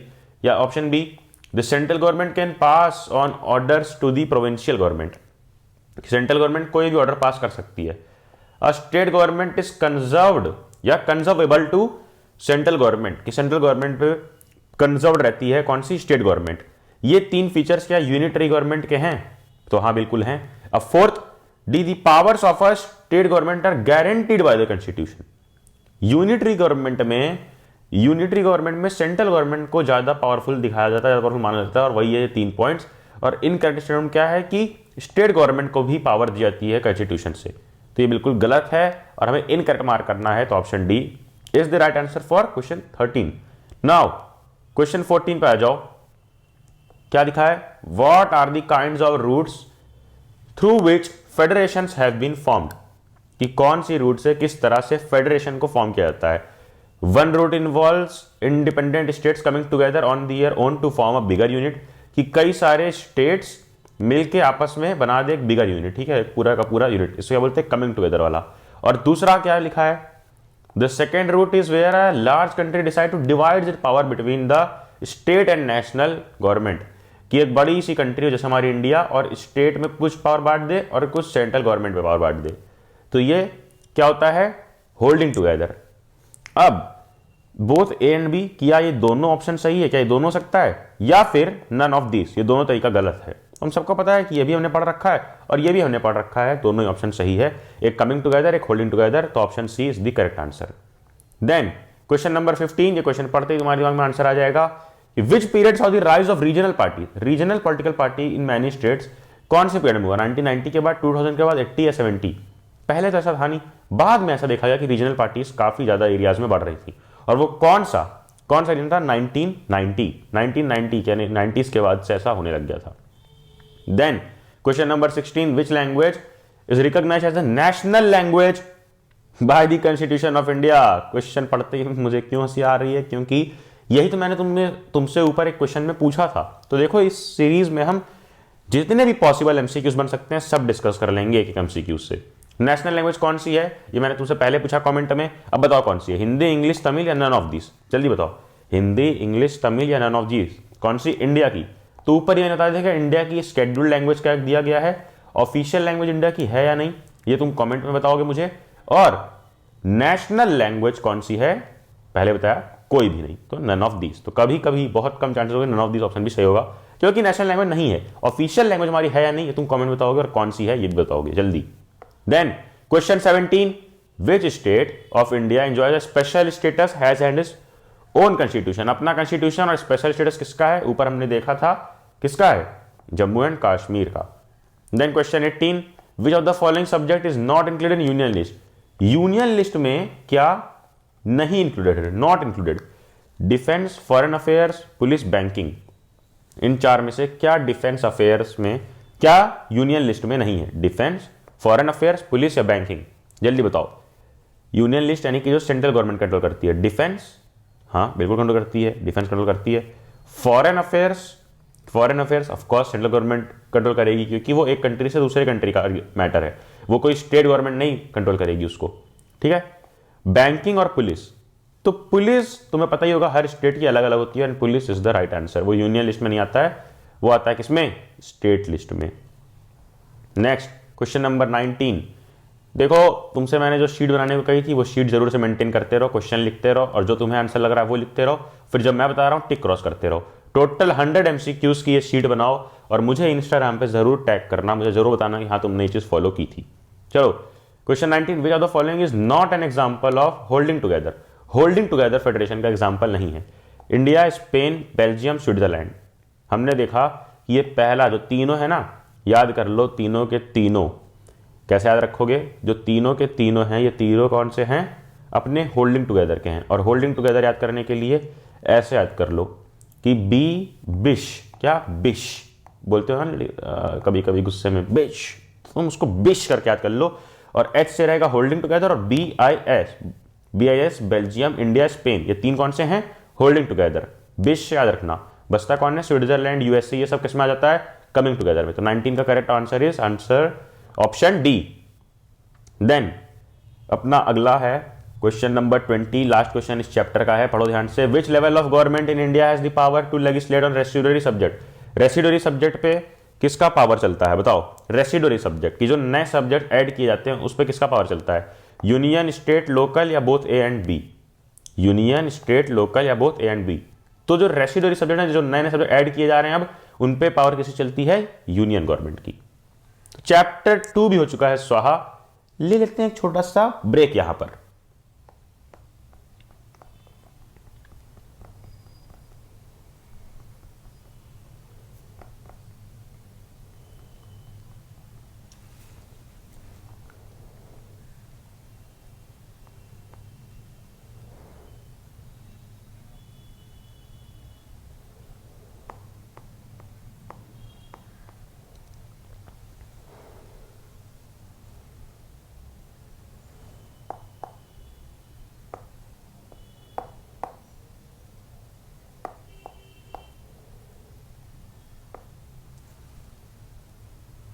और ब्रेक भी तुम्हारा वेस्ट नहीं होगा, क्योंकि अन अकेडमी यार एक बहुत तगड़ी चीज़ लेकर आया है, कसम से ये बहुत बहुत बहुत तगड़ी चीज़ है इस बार के बोर्ड एग्जाम के लिए। क्या है कि जितने भी सबसे इंपॉर्टेंट सैंपल पेपर्स हैं, 5 सैंपल पेपर्स, ठीक है, 5 सैंपल पेपर्स को डिटेल में डिस्कस किया जाएगा। 30 आवर्स के लाइव सेशन रहेंगे टॉप एजुकेटर्स। कौन कौन एजुकेटर, एसएसटी के लिए अपने दिगराज सर हैं यार, एसएसटी के किंग, और मैथ्स के लिए विशाल सर, और साइंस के लिए संतोष सर। ये तीनों टीचर्स मिलकर तुम्हें 30 आवर्स का लाइव सेशन ले रहे होंगे, जिनमें तुम अपने क्वेश्चंस पूछ सकते हो, और इसमें सारे की सारी स्ट्रेटजी बताई जा रही होगी, मोस्ट इंपॉर्टेंट क्वेश्चन, पीवाईक्यूज, और मेन चीज जो है वो 5 सैंपल पेपर डिटेल में डिस्कस किया जाएगा। इसमें अगर तुम्हें एनरोल करना है तो फेब 4 से फेब 28 इतने तक का टाइम है, एनरोल कर सकते हो। नॉमिनल सी प्राइस अभी चल रही है 500 कट करके 379 कर दिया गया है। अगर तुम एनरोल करते वक्त कोड यूज करते हो हमारा, क्या क्या है कोड, PADHLE, पढ़ ले, एंड GANG, पढ़ ले गैंग। तो अगर तुम्हें एनरोल करना है, सैंपल पेपर्स लाइव सॉल्व करना है, साथ में प्री वाईक्यू सॉल्व करने हैं, 30 आवर्स का लाइव सेशन अटेंड करना है, जिसमें तुम खुद क्वेश्चंस पूछ सकते हो दिगराज सर से, विशाल सर से और संतोष सर से। तो जाओ, लिंक तुमको डिस्क्रिप्शन में मिलेगी। अनअकैडमी ऐप इंस्टॉल करो, अनअकैडमी ऐप इंस्टॉल करो और वहां पर ये सेशन मिल जाएगा तुमको, इसको ज्वाइन करो और कोड जरूर यूज करना, पढ़ ले गैंग। खत्म करते हैं ब्रेक यार, इतना ब्रेक काफी है, आगे बढ़ते हैं। 2 चैप्टर हमने कर लिया, चैप्टर 3 की तरफ बढ़ते हैं।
जो है जेंडर, रिलीजन एंड कास्ट, ये चैप्टर भी काफी इंपॉर्टेंट है। क्वेश्चन 1 देखो, what is the percentage of Hindus in India? Hindus in India का परसेंटेज एज पर 2001 सेंसस। तुम्हारे में 2011 सेंसस भी दिया होगा एनसीईआरटी में। ये क्वेश्चन बिल्कुल इंपॉर्टेंट नहीं है क्योंकि इतना डिटेल में डेटा पे क्वेश्चन नहीं आएगा। फिर भी अगर 2001 सेंसस पे देखा जाए तो हिंदूज की परसेंटेज कितनी है, जितने हिंदूज रिलीजन फॉलो करते हैं इंडिया में, उनकी परसेंटेज है इंडिया में 80.5 की। 80.5% लोग हिंदू हैं इंडिया में। Then family laws, question 2, family laws deal with, family laws किस चीज के लिए बनाए गए थे? Marriage and divorce, adoption, inheritance, all of the above. देखो ध्यान से पढ़ो, अपना समझ में आएगा। मैरिज एंड डिवोर्स, शादी करना, शादी तोड़ देना, पैचअप, ब्रेकअप, एडॉप्शन, अडॉप्ट कर लेना बच्चे को, किसी को भी, और थर्ड इनहेरिटेंस, इनहेरिट करना। तो ये सब ऑल ऑफ द अबव किस में आएंगे? फैमिली में ही आएंगे, तो इसलिए फैमिली लॉज हैं, ठीक है। क्वेश्चन नंबर 3 देखो, in India the representation of women in legislature has been, legislature में इंडिया में वुमेन का रिप्रेजेंटेशन कैसा रहा है? बताओ, मॉडरेट रहा है, हाई, लो या वेरी लो, यानी कि बहुत कम रहा है। तो हमने देखा था इस चैप्टर में कि जो डिस्क्रिमिनेशन होता है कैसे कैसे होता है, जेंडर, रिलीजन और कास्ट, GRC, और जेंडर पे डिस्क्रिमिनेशन काफी रहा है, मेन वर्सेस वुमेन, कहां पे? इंडिया में। तो very low is the right answer, कि बहुत कम रिप्रेजेंटेशन देखा गया है लेजिस्लेचर में, पॉलिटिक्स में वुमेन का। Question 4, the system where father is the head of the family is called, ऐसा सिस्टम जहां पर जो फादर है ना, जो फादर है ये हेड होता है फैमिली का, इसकी सुनी जाती है, यानी कि मेन की सुनी जाती है, जहां पर उसको क्या बोलते हैं? हायरार्की, मैट्रियार्की, पैट्रियार्की या फिर मोनार्की। मोनार्की तो बिल्कुल गलत, यहाँ पर किंग होता है। हायरार्की यानी कि कोई भी सीक्वेंस, तो ये भी गलत। मैट्रियार्की या पैट्रियार्की, तुमने पढ़ा भी होगा हिस्ट्री में भी कि पैट्रियार्कियल सिस्टम कई जगह पे था, जो पी से पापा, पी से फादर, तो हेड फादर है तो पी से याद कर लेना, पापा, पी से father, patriarchy. Option number C is correct. Then आगे बढ़ते हैं, और एक चीज़ मैंने बोला था कि एक शीट मेंटेन करते रहो, वो शीट जरूर से मेंटेन करते रहो क्वेश्चन वाइज, ताकि देख पाओ तुम कि हाँ 100 क्वेश्चन पूरे जितने हम कर रहे हैं 100 क्वेश्चन तुम कर पा रहे हो या नहीं लिमिटेड टाइम में। Question number 5, Jyotiba Phule was a an, Jyotiba Phule कौन थी? बताओ, सोशल रिफॉर्मर थी, पॉलिटिकल लीडर थी, एजुकेशनिस्ट थी या एनवायरमेंटलिस्ट थी? सोशल रिफॉर्मर या फिर पॉलिटिकल लीडर, एजुकेशनिस्ट या एनवायरमेंटलिस्ट? बहुत ही सिंपल सा क्वेश्चन है, बहुत ही सिंपल सा आंसर। एनवायरमेंटलिस्ट क्यों होंगी? पॉलिटिक्स पढ़ रहे हैं। एजुकेशनिस्ट नहीं थी, पॉलिटिकल लीडर नहीं थी, वो थी एक सोशल रिफॉर्मर। और किस चीज़ के खिलाफ वो थी ज्योतिबा फुले? ये चीज़ मुझे कमेंट करके बताओ। इस चीज़ पर तो यार मेरा तुम्हें कमेंट करना ही पड़ेगा, तुरंत जाकर कमेंट करो कि ज्योतिबा फुले सोशल रिफॉर्मर तो थी, बट किस चीज़ के अगेंस्ट थी, किस चीज़ के साथ थी, ये प्लीज़ कमेंट करो। बहुत ही सिंपल आंसर है, इससे मालूम पड़ेगा कि हाँ तुमने सच में ये चैप्टर ध्यान से पढ़ा था या नहीं। Now question 6, which among the following statements about India's constitution is wrong? यहां पर ध्यान रखना, कई क्वेश्चन देखने मिले हैं कि नॉट, रॉन्ग, इनकरेक्ट ऐसे आ रहे हैं, तो रॉन्ग देखना है। करेक्ट को मार्क मत कर देना, एक्साइटमेंट में या जल्दीबाजी में ऐसी गलती हो जाती है जब हमारे पास टाइम का प्रेशर होता है। इसीलिए मैं तुम्हें वो शीट मेंटेन कर रहा हूं कि ये टाइम मैनेजमेंट सीख जाओ। देखो पढ़ो, A prohibits discrimination of grounds of religion, कि हमारे कॉन्स्टिट्यूशन के बारे में रॉन्ग क्या ये देखना है। तो पहले सही क्या है देख लेते हैं, सही क्या है, और जो गलत होगा वही आंसर होगा। तो क्या ये सही है कि prohibits discrimination on ground of religion, religion के बेसिस पर डिस्क्रिमिनेशन अवॉइड कराता है, प्रोहिबिट करता है कौन? हमारा इंडियन कॉन्स्टिट्यूशन। हाँ सही बात है, ये सही है। Gives official status to one religion, किसी एक रिलीजन को ऑफिशियल स्टेटस मिला है? नहीं मिला है। फिर सी देख लो, प्रोवाइड्स, एक बार अगर मिल जाए आंसर जो तुम्हें लग रहा है सही है तो तुरंत ही मार्क करके आगे नहीं बढ़ना है, देखना है एक बार, तुरंत मार्क करके आगे नहीं बढ़ना है, एक बार देखना है कुछ बाकी के भी option. Option C, provides to all individual freedom to profess any religion. हाँ हमारे कॉन्स्टिट्यूशन में ऐसा है कि एक इंडिविजुअल कोई भी रिलीजन प्रोफेस यानी कि फॉलो कर सकता है, और ऐसा भी कर सकता है कि वो कोई रिलीजन फॉलो ना करे, दोनों चॉइस है उसके पास। और D, ensures equality of citizen with religious community, सारी रिलीजन कम्युनिटीज इक्वालिटी के साथ रहें, ऐसा हमारा कॉन्स्टिट्यूशन कहता है। तो हाँ सारे स्टेटमेंट सही है, बस यही की स्टेटमेंट गलत है जो सही आंसर है। हमें रॉन्ग मार्क करना था, और रॉन्ग क्या है? रॉन्ग है option B, gives official status to one religion, किसी भी एक रिलीजन को ऑफिशियल स्टेटस नहीं दिया गया है हमारे कंट्री में। Now question 7, when we speak of gender divisions we usually refer to, देखो रिलीजन के बेस पे, कास्ट के बेस पे और जेंडर के बेस पे। तो जेंडर पे कैसा वो होता है डिस्क्रिमिनेशन, ये हमें मार्क करना है इन चार में से देखकर। चारों रीड कर लो जरा एक बार जल्दी से। पहला क्या है, biological difference between man and women, unequal roles assigned by society to man and women. Biological difference यानी कि मैन वुमेन में जो बायोलॉजिकल डिफरेंस होते हैं, अनइक्वल रोल्स यानी कि मैन को कुछ कुछ स्पेसिफिक काम और वुमेन को, कि खाना वुमेन ही बनाएगी, काम मैन ही करेगा। या अनइक्वल चाइल्ड सेक्स रेशियो, कि वुमेन को बिल्कुल भी लोग प्रिफर नहीं करते हैं ऐसा। अब तो काफ़ी सिचुएशन सही हो गई है, हम सब जानते हैं, लेकिन पहले ऐसा था कि बिल्कुल प्रिफर नहीं करते थे वुमेन चाइल्ड। बहुत बेकार सेक्स रेशियो था इंडिया का, लेकिन अब सेक्स रेशियो मेंटेन हो चुका है। Absence of voting rights for women in democracies. हम पॉलिटिकली बात कर रहे हैं, इस चैप्टर के अकॉर्डिंग बात कर रहे हैं कि जेंडर डिवीजन से क्या मतलब है, पॉलिटिकल सिचुएशन में जेंडर डिवीजन से क्या मतलब है। वोटिंग राइट तो मिला हुआ है वुमेन को, फिर अनइक्वल चाइल्ड सेक्स रेशियो, ये पॉलिटिकल नहीं है, पॉलिटिकल जेंडर डिवीजन बात करनी है। बायोलॉजिकल गलत, ये गलत, ये गलत। तो unequal roles assigned by society, ये ऑप्शन बिल्कुल सही है, ऑप्शन बी, कि unequal roles assigned by society to man and women, की बिल्कुल प्रोटोटाइप बना दिया गया है कि कुछ काम सिर्फ मैन करेंगे और कुछ काम सिर्फ वुमेन। देन आगे बढ़ते हैं क्वेश्चन नंबर 8 पे। The distinguishing feature of communalism is. सबसे पहले तो कम्युनलिज्म क्या होता है, कि कम्युनिटी को रिप्रेजेंट करना, एक ही कम्युनिटी से बिलोंग करना। अब इसका पूछा गया है डिस्टिंग्विशिंग फीचर। क्या पूछा गया है, डिस्टिंग्विशिंग फीचर। सारे के सारे पहले फीचर रीड कर लो, ए बी सी डी सारे फीचर्स रीड करो, तब बिल्कुल क्लियर हो जाएगा ये सारा का सारा क्वेश्चन। सबसे पहले followers of a particular religion, क्या लिखा है, followers of a particular religion must belong to one community, कि एक रिलीजन के जो जितने भी फॉलोअर्स हैं, जैसे मान लो अगर कोई हिंदू है तो उसको एक ही कम्युनिटी से बिलोंग करना है। दूसरा, communalism lead to believe that people belonging to different religion can live as equal citizens within one nation. Communalism leads to the believe that people belonging to different religion can live as equal citizen within one nation. यहां पूछा गया कि communalism का मतलब क्या है, असली मतलब क्या है।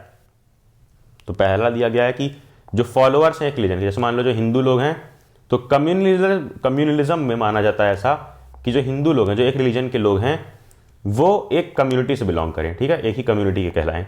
दूसरा, कि जो अलग अलग कम्युनिटी के लोग हैं, ए बी सी, हिंदू मुस्लिम सिख ईसाई, सब एक साथ मिल के रहें। अरे ये बात सही है कि सब एक साथ मिलकर रहें, लेकिन यहाँ पूछा गया है कम्युनलिज्म में क्या फीचर है। कम्युनलिज्म में ये फीचर नहीं है। कम्युनलिज्म मतलब कि अलग हो जाकर रहना। फिर तीसरा option, a communal mind does not lead to quest for political dominance of one's own religious community.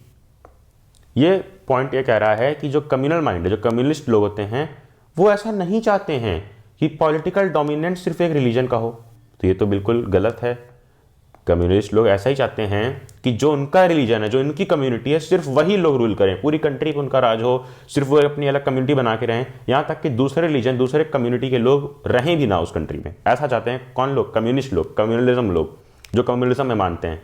अब फोर्थ पॉइंट है, अ secular constitution is sufficient combat communalism, कि एक सेकुलर कॉन्स्टिट्यूशन आसानी से कम्युनलिज्म को हरा सकता है। क्या ये कम्युनलिज्म का फीचर है? बिल्कुल भी नहीं। ये पॉइंट कहीं ना कहीं सही है, लेकिन कम्युनलिज्म की क्या सोच होती है, उसका क्या फीचर है कि जितने भी फॉलोअर्स हैं एक पर्टिकुलर रिलीजन के, वो सब एक कम्युनिटी को बिलोंग करें। तो option A is correct. Communalism मतलब एक कम्युनिटी बना के रहना। देन क्वेश्चन 9 पे आ जाओ। Which leaders worked for the elimination of caste system in India. ये बहुत बहुत बहुत ईजी क्वेश्चन है। इसका आंसर तुम खुद मुझे कमेंट में बता सकते हो, जल्दी बताओ। बहुत ईजी क्वेश्चन है, बहुत ज़्यादा। क्वेश्चन नंबर 9 कि कौन से लीडर्स थे जिन्होंने मिलकर काम किया कास्ट सिस्टम को एलिमिनेट करने के लिए इंडिया से। देखो क्वेश्चन नंबर 9 का ऑप्शन एक बार रीड कर लोगे, अपने आप समझ में आ जाएगा। Jyotibai Phule, doctor Bhimrao Ambedkar, Mahatma Gandhi and Periyar Ramaswamy Naicker. 9 का ऑप्शन ए बिल्कुल सही है। बाकी के जो लीडर्स थे वो दूसरे रीजन में थे, लेकिन कास्ट सिस्टम को हटाने के लिए या कास्ट सिस्टम में जो गलत चीज़ें थी उनको सही करने के लिए, अनटचेबिलिटी के खिलाफ कौन कौन से थे, यही सारे नाम, Jyotibai Phule, Ambedkar ji, Mahatma Gandhi ji, Periyar Ramaswamy. And then question 10 देखते हैं, women or a man who believes in equal rights and opportunities for man and women. A women or a man who believes in equal rights and opportunities for man and women. अब इसको क्या बोलते हैं? जो ऐसी सोच रखता है इसको क्या बोलते हैं बताओ? यहाँ ये देखना है कि जो ऐसी सोच रखता है कि मैन या फीमेल, मेल या फीमेल, मैन एंड वुमेन दोनों बिल्कुल इक्वल राइट्स रहें और इक्वल अपॉर्चुनिटी मिले। Feminist, patriarchy, caste hierarchy, social change. अरे यार अब तुम सबको पता होगा, इतने हैशटैग्स तुमने देख लिए होंगे, इतने मीम्स देख लिए होंगे और बुक में पढ़ा भी होगा, फेमिनिस्ट। अब आगे देखते हैं क्वेश्चन नंबर 11। क्वेश्चन नंबर 11 क्या है? What step taken to provide representation to women in panchayat? Local government में रिप्रेजेंटेशन के लिए क्या किया गया था? कुछ 1/3 या 1/5 सीट प्रोवाइड कर दी गई थी। अब कैसे मैंने याद कराया था? वू मैन, तो मैन में 3 वर्ड होते हैं, तो 1/3। तो बस ऑप्शन बिल्कुल क्या सही है, ये reservation for election to 1/3 of seats. देखो यही जल्दीबाजी में टिक मार दिया दोनों पे, बी और सी पे, लेकिन पढ़ना जरूरी है। क्या पढ़ना जरूरी है? Appointment of 1/3 women member. क्या 1/3 वुमेन मेंबर को अपॉइंटमेंट दे दिया गया था कि आप बिल्कुल लड़ेंगे? ऐसा नहीं था। रिजर्वेशन मिला था इलेक्शन के लिए 1/3 सीट्स पे, कि 1/3 सीट्स पे वुमेन आ सकती हैं। अपॉइंटमेंट नहीं मिला था वुमेन मेंबर्स को। तो option C is correct. Now question number 12, ये क्वेश्चन बहुत ईजी है। In which of this categories of work do you think less time spend by men? कौन सा ऐसा काम है जिसमें कम टाइम स्पेंड करते हैं मेन? अब इसका आंसर बहुत ईजी है, एक बार ऑप्शन पढ़ो और इसका आंसर मुझे चाहिए कमेंट्स में। जल्दी से लिखो, ए, बी, सी या फिर डी। इसका करेक्ट आंसर मुझे चाहिए। Now question number 13, Indian society is of which type? Matriarchal. अरे यार जो लोग देखो वो शीट मेंटेन कर रहे हैं वो लोग कहेंगे कि भैया इसका आंसर बताओ क्या है, तभी तो हम टिक या क्रॉस करेंगे। तो कर दिया भाई, ये है सही आंसर। आगे बढ़ो क्वेश्चन नंबर 13 पे, Indian society is of which type? Indian society किस टाइप की है? जल्दी बताओ। Matriarchal, patriarchal, fraternity, patriarchal, fraternal society या नन ऑफ दीज? बताओ। ऑप्शन ए, बी, सी या डी। इंडियन सोसाइटी किस टाइप की है? अपने आसपास ऑब्जर्व कर लो। इंडियन सोसाइटी भी पैट्रियार्कियल ही है, क्योंकि वुमेन को देखते हो, वुमेन को बिल्कुल उतने राइट्स नहीं मिलते हैं जितने मेन को मिलते हैं, या फिर मेन को हमेशा अबव माना जाता है। कोई भी डिसीजन फैमिली में लिया जाता है तो मेन की सुनी जाती है। तो यही दिखाता है कि एक पैट्रियार्कियल सोसाइटी आज भी फॉलो हो रही है हमारे नेशन में, हमारी कंट्री में, हमारे अपने इंडिया में। अब अगला क्वेश्चन ध्यान से पढ़ो, क्वेश्चन नंबर 14 अपने आप समझ में आ जाएगा। क्वेश्चन नंबर 14 क्या है? ध्यान से रीड करो। Question number 14 is what is the result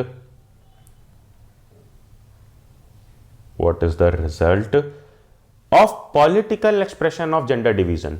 कि political expression of gender division यानी कि जब जेंडर डिवीजन होता है पॉलिटिक्स में तो उसका रिजल्ट क्या आता है? बताओ उसका रिजल्ट क्या निकलता है। देखो, has help to improve women roles in public life, has provided a superior status to women, the position remain same as it was, none of the above. क्या क्या? Has help to improve women role in public life, कि जब political expression होता है gender division में, यानी कि जब पॉलिटिकल एक्सप्रेशन दिखाया था जेंडर डिवीजन में कि पॉलिटिक्स में जेंडर डिवीजन हो रहा है, वुमेन को वुमेन राइट्स नहीं मिल रहे हैं, तो उसका रिजल्ट क्या होता है? कि पोजीशन वैसे सेम रहती है वुमेन की, या फिर एक सुपीरियर स्टेटस मिल जाता है वुमेन को, या फिर इंप्रूव होता है स्टेटस। सुपीरियर तो नहीं मिल पाता है, ना अभी तक मिला है। ठीक है, कि पूछा है रिजल्ट क्या निकला है पॉलिटिकल एक्सप्रेशन का, तो नहीं मिल पाया है। पोजीशन सेम भी नहीं है, हाँ वुमेन की कंडीशन इंप्रूव हुई है, तो option A is the correct. ऐसे कुछ जनरल क्वेश्चन हो सकते हैं जिनको तुम देखोगे और समझोगे और खुद आंसर समझ जाओगे अपने आप। Now question 15, what is meant या mean by the term feminist? अभी ऊपर हमने देखा ऐसे लोग जो मैन वुमेन दोनों के इक्वल राइट चाहते हैं, ऑप्शन बी। क्वेश्चन 16, ये क्वेश्चन बड़ा बड़ा बड़ा इजी है, जो ऊपर हमने शायद देखा भी कि फैमिली लॉज का मैटर क्या होता है, all of this. Question 17, what which of this is true about the most अगली फॉर्म ऑफ कम्युनलिज्म? कम्युनलिज्म का मोस्ट अगली फॉर्म, कम्युनलिज्म क्या होता है मैंने तुम्हें समझा दिया। कम्युनलिज्म होता है एक ऐसी सोच जिसके जो लोग होते हैं, जो लोग ऐसी सोच रखते हैं, उनका मानना है कि सिर्फ हमारा रिलीजन और हमारा कम्युनिटी एक कंट्री में रहे, एक पूरी कंट्री में सिर्फ हमारा रिलीजन, हमारी कंट्री में, पूरी कंट्री में सिर्फ हमारे रिलीजन और हमारी कम्युनिटी के लोग रहें, और पॉलिटिकल गद्दी पे भी सिर्फ वही लोग बैठे हैं, सिर्फ हमारी कम्युनिटी के लोग, और पूरी कंट्री की जो टॉप पोजीशंस हैं वो तो हमारी रहे ही रहे। यहाँ तक कि कंट्री में जो अदर रिलीजन या अदर कम्युनिटी के लोग हैं उनको बाहर फेंक दिया जाए, उनको बाहर निकाल दिया जाए। और कम्युनलिज्म क्यों इतना ज़्यादा घातक है, इतना ज़्यादा बेकार है किसी भी कंट्री के लिए, सिर्फ हमारी कंट्री नहीं, किसी भी कंट्री के लिए? क्योंकि कम्युनलिज्म जब होता है तो खुद की कंट्री में राइट्स होने लगते हैं, लड़ाई झगड़ा होने लगते हैं, और ये जो लड़ाई झगड़ा होता है ये कम्युनलिज्म सोच वाले लोगों की वजह से होता है। और जब ये होता है तो जब खुद की कंट्री में अंदर पीस नहीं रहेगी, कोई कंट्रोल नहीं रहेगा, वायलेंस रहेगा, सिविल वॉर चालू हो जाएगी, तो उसकी इकोनॉमी पूरी खराब जाती है। जो हमने देखा था पावर शेयरिंग में श्रीलंका के साथ सेम चीज़ हुआ था।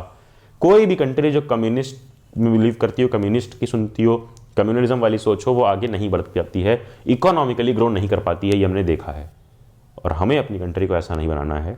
ये मैसेज सारे के सारे बड़े लीडर्स हमें देकर गए, और यही यहाँ पर पूछा गया है कि विच of this is true about the most अगली फॉर्म। क्या सबसे अगली फॉर्म है कम्युनलिज्म का, क्या सबसे बेकार चीज़ है? Communal violence, rights, massacre, all of the above. Communal riots होते हैं, वायलेंस होता है, राइट्स होते हैं, और मसाकर, यानी कि जितने भी वायलेंस के अलग अलग फॉर्म हैं, लड़ाई झगड़े पूरी कंट्री में फैल जाते हैं, तो all of the above is the correct answer. Question number 18, question 18 पे आते हैं, और क्वेश्चन 18 है कि what is leading to breakdown of caste hierarchy. What is leading to the breakdown of caste hierarchy, कि ये जो कास्ट की हायरार्की बनी है ना, कि अपर कास्ट लोग ऊपर रहेंगे, लोअर कास्ट नीचे, इनको कुछ और काम असाइन, इनको कुछ और लोअर कास्ट वाले इज्जत करेंगे अपर कास्ट की, उनकी सुनते रहेंगे, यानी कि ऐसी हायरार्की जिसमें अनडेसिबिलिटी फॉलो होती है, जिसमें डिस्पैरिटीज होती हैं। तो अब इसको ब्रेक डाउन करने के लिए क्या, इसको हटाने के लिए क्या क्या रिस्पॉन्सिबल है, क्या क्या चीज़ें ऐसे हैं जिससे ये हट सकती हैं? लार्ज स्केल अर्बनाइजेशन, यानी कि अर्बनाइजेशन हो जाना, अर्बनाइजेशन यानी कि गांव-गांव के एरिया भी शहर बन जाएं। क्यों ऐसा बोला जा रहा है? देखो, जब गांव-गांव के एरिया भी शहर बनते हैं, हमने इंडस्ट्रियलाइजेशन वाले चैप्टर में पढ़ा था कि तो शहर में इंडस्ट्रीज स्थापित होती हैं, वर्किंग एरिया बनता है, और वर्किंग एरिया में हर कास्ट के लोग एक साथ जब मिलजुल के काम करते हैं तो ये चीज़ देख पाते हैं कि ऐसी कोई कास्ट हायरार्की फॉलो करने की जरूरत नहीं है। छोटी कास्ट वाला इंसान भी इंसान है, ऊपर कास्ट वाला जो इंसान जिसको लोग समझते हैं कि वो दानव है, वो हम पे ऑपरेशन करेगा, वो भी एक इंसान है। तो एक जगह पे एक इन्वायरमेंट में काम करते हैं, अर्बनाइजेशन होता है, तो ये सब हटती है। Growth of literacy and education, literacy and education जब लोगों को मिलती है, जैसे तुम्हें मिल रही है एजुकेशन, तो तुम्हें समझ पा रहे हो कि कास्ट हायरार्की को हटाना हो या फिर कम्युनलिज्म को हटाना हो, ये सब हटाना एक कंट्री के लिए कितना ज़रूरी है। तो लिटरेसी और एजुकेशन आएगी तो लोग समझ पाएंगे कि इन चीज़ों से ऊपर उठना कितना ज़रूरी है एक कंट्री के लिए, हमारे देश के लिए, और देश से बढ़कर कुछ नहीं होता है, याद रखना ये बात। थर्ड चीज़, ऑक्यूपेशनल मोबिलिटी। ऑक्यूपेशनल मोबिलिटी जो मैंने यहाँ पे समझाया कि ऑक्यूपेशन की वजह से लोगों को अगर बाहर जाना पड़े, जैसे अर्बनाइजेशन जब होता है तो आना पड़ता है, इंडस्ट्रियलाइजेशन होता है बाहर आना पड़ता है, तो अलग अलग रीजन के, जैसे कई रीजन में सिर्फ जटीदार, पटदार, और फिर जाट्स या फिर गुर्जर, ऐसे अलग अलग कास्ट में रीजन बटे होते हैं ना, कि अरे इस कास्ट का तो ये है, हरियाणा के लोग तो ऐसे हैं वैसे हैं। तो हमारी जो ये सोच है, जब कई सारे लोग मिल के नोएडा, बेंगलोर, दिल्ली ऐसी जगहों पर जाकर एक साथ मिलकर काम करते हैं एमएनसीज में, कंपनीज में, तो ऐसी सोच हटती है, ऐसी कास्ट हायरार्की हटती है। तो ऑल ऑफ द अबव, ये सारी चीज़ें बड़ी इंपॉर्टेंट है एक कंट्री में, कास्ट हायरार्की या डिस्पैरिटीज या जो भेदभाव है उसको हटाने के लिए, उसको ब्रेक डाउन करने के लिए। ठीक है, अगला देखो, question number 19, the percentage of elected women members in the Lok Sabha has never reached what percentage of its total strength. मतलब यह है कि जो वुमेन मेंबर्स हैं लोकसभा में, वो कभी रीच नहीं कर पाई, कभी पहुंच नहीं पाई, क्या परसेंटेज, कितना परसेंटेज तक आज तक नहीं पहुंचा है टोटल स्ट्रेंथ का, कि मान लो अगर 100% है, ठीक है 100% है, तो उसका कितना परसेंट आज भी ऐसा नहीं हुआ है कि इतना सा परसेंट वुमेन का हो।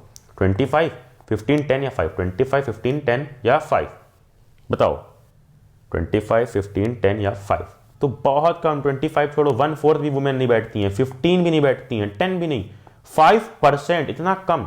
यानी कि अगर एक गोला है तो उसका 5%, इतना सा भी एरिया कभी ऐसा नहीं हुआ कि लोकसभा में वुमेन की स्ट्रेंथ हो उसमें, इलेक्टेड मेंबर्स हो वुमेन, ऐसा कभी भी आज तक नहीं हुआ है। 20, question number 20, in some places in India by how much the child ratio has fallen to as low as, कि अभी हमने ऊपर देखा, मैं तुम्हें बता रहा था कि चाइल्ड रेशियो पहले बेकार हालत में था, अब थोड़ा सा इंप्रूव हुआ है, लेकिन अभी भी ये हालत ठीक नहीं हुई है। थोड़ा सा इंप्रूव हुआ है लेकिन अभी भी ये हालत ठीक नहीं हुई है। तो कुछ कुछ एरियाज तो ऐसे हैं जहाँ पर चाइल्ड सेक्स रेशियो बहुत ज़्यादा ख़राब है, बहुत ज़्यादा कम आ चुका है। कितना कितना पे कम आ चुका है, देखो ध्यान से इधर, यहाँ पे ये ऑप्शंस दिए हुए हैं 927, 840, 820, 800। सेक्स रेशियो कितना नीचे गिर चुका है, तो option D 800 is the correct answer. अब हमने कर लिया है चैप्टर 1, चैप्टर 2, चैप्टर 3 से 20 यानी कि 60 क्वेश्चंस। सिर्फ और सिर्फ 2 चैप्टर्स बचे हैं, 40 क्वेश्चंस, और हम कंप्लीट कर लेंगे 100 MCQs, जो चैलेंज है हमारा कि इस वीडियो के ही लेंथ पे 2 आवर्स में ही ब्रेक्स के साथ, छोटे मोटे ब्रेक्स के साथ खत्म करना है। बढ़ते हैं चैप्टर 4, अगले चैप्टर की तरफ, जो है पॉलिटिकल पार्टीज। क्वेश्चन नंबर 1, पहला question, which one of the following facilities is offered by the election commission to a recognised political party. Recognised political parties होती हैं, सिर्फ पॉलिटिकल पार्टीज नहीं, रिकॉग्नाइज्ड पॉलिटिकल पार्टीज, उनको कौन सी फैसिलिटी मिलती है election commission के द्वारा? पार्टी नेम मिल जाता है, इलेक्शन फंड्स मिलते हैं, इलेक्शन सिंबल या मैनिफेस्टो, इन 4 में से क्या मिलता है बताओ? पार्टी नेम तो हर पॉलिटिकल पार्टी का होता है, चाहे वो रिकॉग्नाइज्ड हो या ना हो। इलेक्शन के फंड्स नहीं, election symbol. Recognised political party का इलेक्शन सिंबल है, जैसे अगर बीजेपी का एक सिंबल है लोटस तो वो है, कांग्रेस का एक सिंबल है हैंड, उसी तरह बीएसपी का एलिफेंट। कई अलग अलग जो रिकॉग्नाइज्ड पार्टी हैं उनका अलग अलग सिंबल्स हैं। तो इलेक्शन सिंबल मिल जाता है इलेक्शन कमीशन के द्वारा, जैसे यूट्यूबर्स को मिल जाता है टिक, या फिर ट्विटर पे या फिर कहीं भी टिक मिलता है वेरीफाइड वाला, उसी तरीके का समझ लो सिंबल मिल जाता है वेरीफाइड इलेक्शन कमीशन से जब वो पार्टी रिकॉग्नाइज हो जाती है। तो election symbol is the correct option. Now which one of the following is a national political party? कौन सी पार्टी इसमें से नेशनल पॉलिटिकल पार्टी है? जल्दी बताओ, खुद से पढ़ के देखो तुम्हें याद है कि नहीं। कौन सी पार्टी नेशनल पॉलिटिकल पार्टी है? अभी ऊपर मैंने जब समझा रहा था तो इसमें से उस पार्टी का नाम भी लिया, बताओ कौन सी, किसका नाम भी मैंने लिया था? समाजवादी पार्टी है, एसपी, राष्ट्रीय जनता दल है, आरजेडी, राष्ट्रीय लोक दल है, आरएलडी, या बहुजन समाज पार्टी है, बीएसपी। नेशनल पार्टी इसमें से कौन सी है? ये तीनों नहीं है, Bahujan Samaj party, BSP is national political party. अब नेशनल पॉलिटिकल पार्टी बनने के लिए क्या कंडीशन होती है? ये क्वेश्चन सब्जेक्टिव क्वेश्चन में आ सकता है, 3 पॉइंट लिखने को। ये आंसर मुझे कमेंट में चाहिए। इसका आंसर जो देगा यार उसको मेरी तरफ से रिप्लाई मिलेगा कि भाई थैंक गॉड तुमने ये लेक्चर यहाँ तक देखा, कंप्लीट देखा और बात मानी कि इसका आंसर तुम लिख रहे हो। तुम इतने सीरियस अपनी प्रिपरेशन को लेकर कि तुम इसका आंसर लिख रहे हो जाके कमेंट सेक्शन में एक बार कि तुम्हें रिवर्स है। शॉर्ट फॉर्म में लिख दो, लेकिन जाकर लिखो कि नेशनल पॉलिटिकल पार्टी बनने के लिए क्या क्या चीज़ें चाहिए होती है, क्या क्या कंडीशन होती हैं। आ जाओ अगले क्वेश्चन पे। Question 3, which among the following recognises political parties in India? अरे पॉलिटिकल पार्टीज को कौन रिकॉग्नाइज करता है? क्वेश्चन 1 में हमने देख लिया। कौन रिकॉग्नाइज करता है पॉलिटिकल पार्टीज को? PM, president, supreme court. President गलत, स्पीकर ऑफ लोकसभा गलत, सुप्रीम कोर्ट गलत। कौन? इलेक्शन कमीशन रिकॉग्नाइज करेगा। और कौन रिकॉग्नाइज करेगा? ठीक है, ए, क्योंकि इलेक्शन कमीशन ही ऐसे ऑर्गेनाइजेशन है अपनी कंट्री की जो पूरा इलेक्शन का हर एक चीज फ्रॉम टिप टू टो, ऊपर से नीचे तक हर एक चीज देखती है। Now question 4, which one of the following countries has one party system? कौन सी ऐसी कंट्री है जहां पे 1 पार्टी सिस्टम है कि पूरे कंट्री में सिर्फ एक ही पार्टी चलती है? बताओ। China, Indo China, Japan, Germany. China, Indo China, Japan, Germany. जो भी लोग वो शीट मेंटेन करते हैं, शीट मेंटेन कर रहे हैं, जो मैंने बोला है कि क्वेश्चन नंबर लिखो, अपना आंसर लिखो, फिर जो मैं बोल रहा हूँ सही और गलत वो टिक क्रॉस करो। सच में वो लोग सीरियसली प्रिपेयर कर रहे हो और काफ़ी तगड़ा प्रिपरेशन तुम्हारी हो जाएगी। टाइम मैनेजमेंट सीख जाओगे। और अगर तुम नहीं कर रहे थे अभी तक तो अब भी कर लो यार। अभी भी हमारे पास 40 क्वेश्चन हमें करने हैं, बचे हुए हैं 40 क्वेश्चन। क्वेश्चन 4 पे आ चुके हैं। Which one of the following countries has 1 party system? China. China 1 party system follow करता है। Question 5, in which of the following state the Shiv Sena exist as regional political party? Shiv Sena Bala Saheb Thackeray जी की पार्टी कहाँ पे रीजनल पॉलिटिकल पार्टी है, कौन से state में? गुजरात, कर्नाटक, महाराष्ट्र, मध्य प्रदेश? जल्दी बताओ। इस पर एक बहुत बढ़िया मूवी थी, नवाज भाई ने उसमें रोल किया था, देखा था मैंने वो मूवी, बहुत मस्त मूवी थी, बहुत अच्छी एक्टिंग की थी उसमें नवाज जी ने। ठीक है, बताओ जल्दी, शिवसेना कहाँ पर है रीजनल पॉलिटिकल पार्टी? गुजरात में? नहीं। कर्नाटका? नहीं, साउथ की नहीं है। मध्य प्रदेश या महाराष्ट्र? मध्य प्रदेश या महाराष्ट्र? जल्दी बताओ। सबको याद है यार, शिवसेना का नाम लेते ही महाराष्ट्र, मुंबई की याद सबको आ जाती है, Maharashtra. Name the political party that emerge out of mass movement. इसका मतलब है कि मास मूवमेंट में कौन सी पार्टी बाहर आई थी, मास मूवमेंट के दौरान कौन सी पार्टी बना दी गई थी, ये देखना है। डीएमके, जेडी, फॉरवर्ड ब्लॉक या बहुजन समाज पार्टी? बहुजन समाज। ऐसा ए बी सी डी, इसमें से कौन सी पार्टी है ऐसी, बताओ। तो जब मास मूवमेंट हुआ था ना एक टाइम पर, यह बात है इमरजेंसी के टाइम पर, इंडिया में जब इमरजेंसी लगी थी, मास मूवमेंट हुआ था, तो उसके बाद कौन सी पार्टी इमर्ज हुई थी, बाहर आई थी? जनता दल। बी, 6 का ऑप्शन बी, जनता दल तब बाहर आई थी मास मूवमेंट में। जितने भी लोग प्रोटेस्ट कर रहे थे उन्होंने मिल के अपनी एक पार्टी बना ली थी नई, और उस पार्टी का नाम था Janata Dal. Recognised political party is, recognised political party is, political party जो रिकॉग्नाइज होती है उसको कैसे माना जाता है? A party that is present in only one of the federal unit. ऊपर ही मैंने पूछा ना कि नेशनल पार्टी कंडीशन क्या है, अब यहां पर पूछा गया है कि रीजनल पार्टी की कंडीशन क्या है। ऐसी पार्टी जो किसी वन फेडरल यूनिट में हो, present is only one of the federal unit, या party that is present in several and all unit of federation, several या ऑल यूनिट यानी कि कई यूनिट्स ऑफ फेडरेशन में, या एक ऐसी party that is based on regional and communal diversities, एक ऐसी पार्टी जो रीजनल और कम्युनल डिवर्सिटीज पे बेस्ड हो, या एक ऐसी party recognised by the election commission with all privileges and facilities. सारी प्रिविलेज मिले उसको रिकॉग्नाइज्ड पार्टी की, और सारी फैसिलिटीज मिले उसको हम बोलते हैं क्या? Recognised political party, option D. Next question number 8, example of a country having the multi party system is. Example बताओ एक कंट्री का जो मल्टी पार्टी सिस्टम फॉलो करता हो।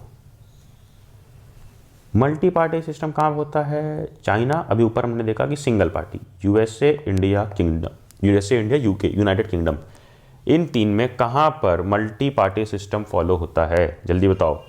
यूनाइटेड किंगडम में नहीं, वहाँ पर एम्पायर रूल चलता है, एम्पेरिकल रूल, मोनार्की चलती है। फिर उसके बाद अपना आता है यूएसए, यहाँ पे मल्टी पार्टी सिस्टम नहीं। इंडिया में मल्टी पार्टी है यार, कोई लोटस लेके खड़ा है, कोई हाथ दिखा रहा है, कोई साइकिल लेके, तो कोई हाथी लेके। इंडिया में हमारे यहाँ पर मल्टी पार्टी सिस्टम फॉलो होता है। Question number 9, how many parties are needed in any democratic system to compete in elections and provide a fair chance for the competing parties to come to power?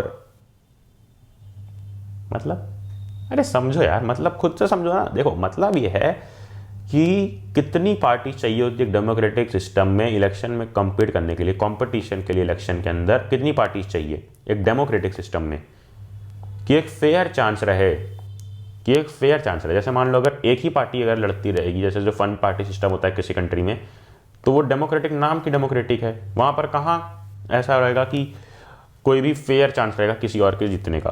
तो less than 2 at least 2, more than 2 at least 3, less than 2 at least 2, more than 2 at least 3।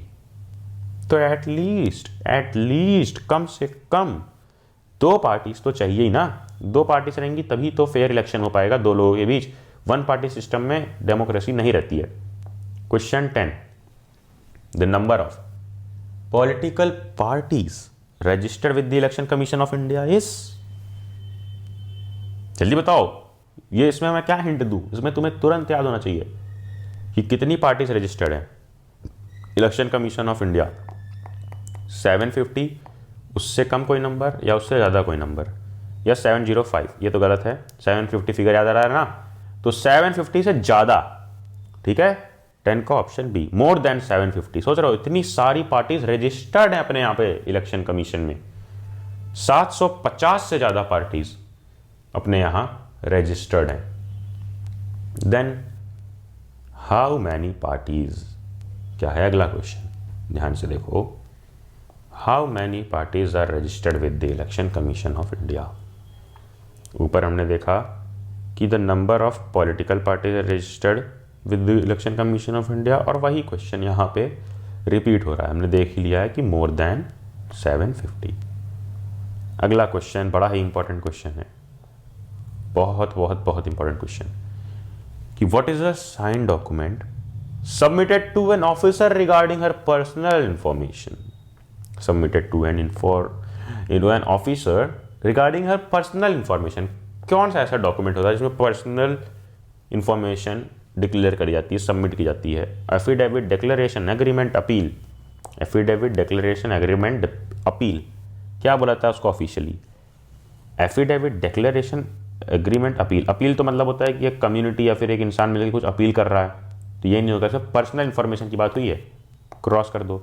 Agreement तो दो लोग के बीच होता है ना, कि दो लोग मिलकर कुछ एग्रीमेंट कर रहे हैं, कुछ कॉन्ट्रैक्ट, कुछ डील कर रहे हैं, तो ये भी कट हो गया। डिक्लेरेशन होता है कि एक आदमी ने कुछ डिक्लेयर कर दिया है, गवर्नमेंट ने कुछ डिक्लेयर कर दिया, डिक्लेरेशन यानी कि उसका फाइनल रिजल्ट आ गया, डिक्लेरेशन हो गया। तो ये क्या है? एफिडेविट क्या है? इसकी डेफिनेशन बता सकती है। Affidavit is a sign document submitted to an officer regarding one's personal information, जिसमें किसी की पर्सनल इंफॉर्मेशन हो, वो कहलाता है एफिडेविट।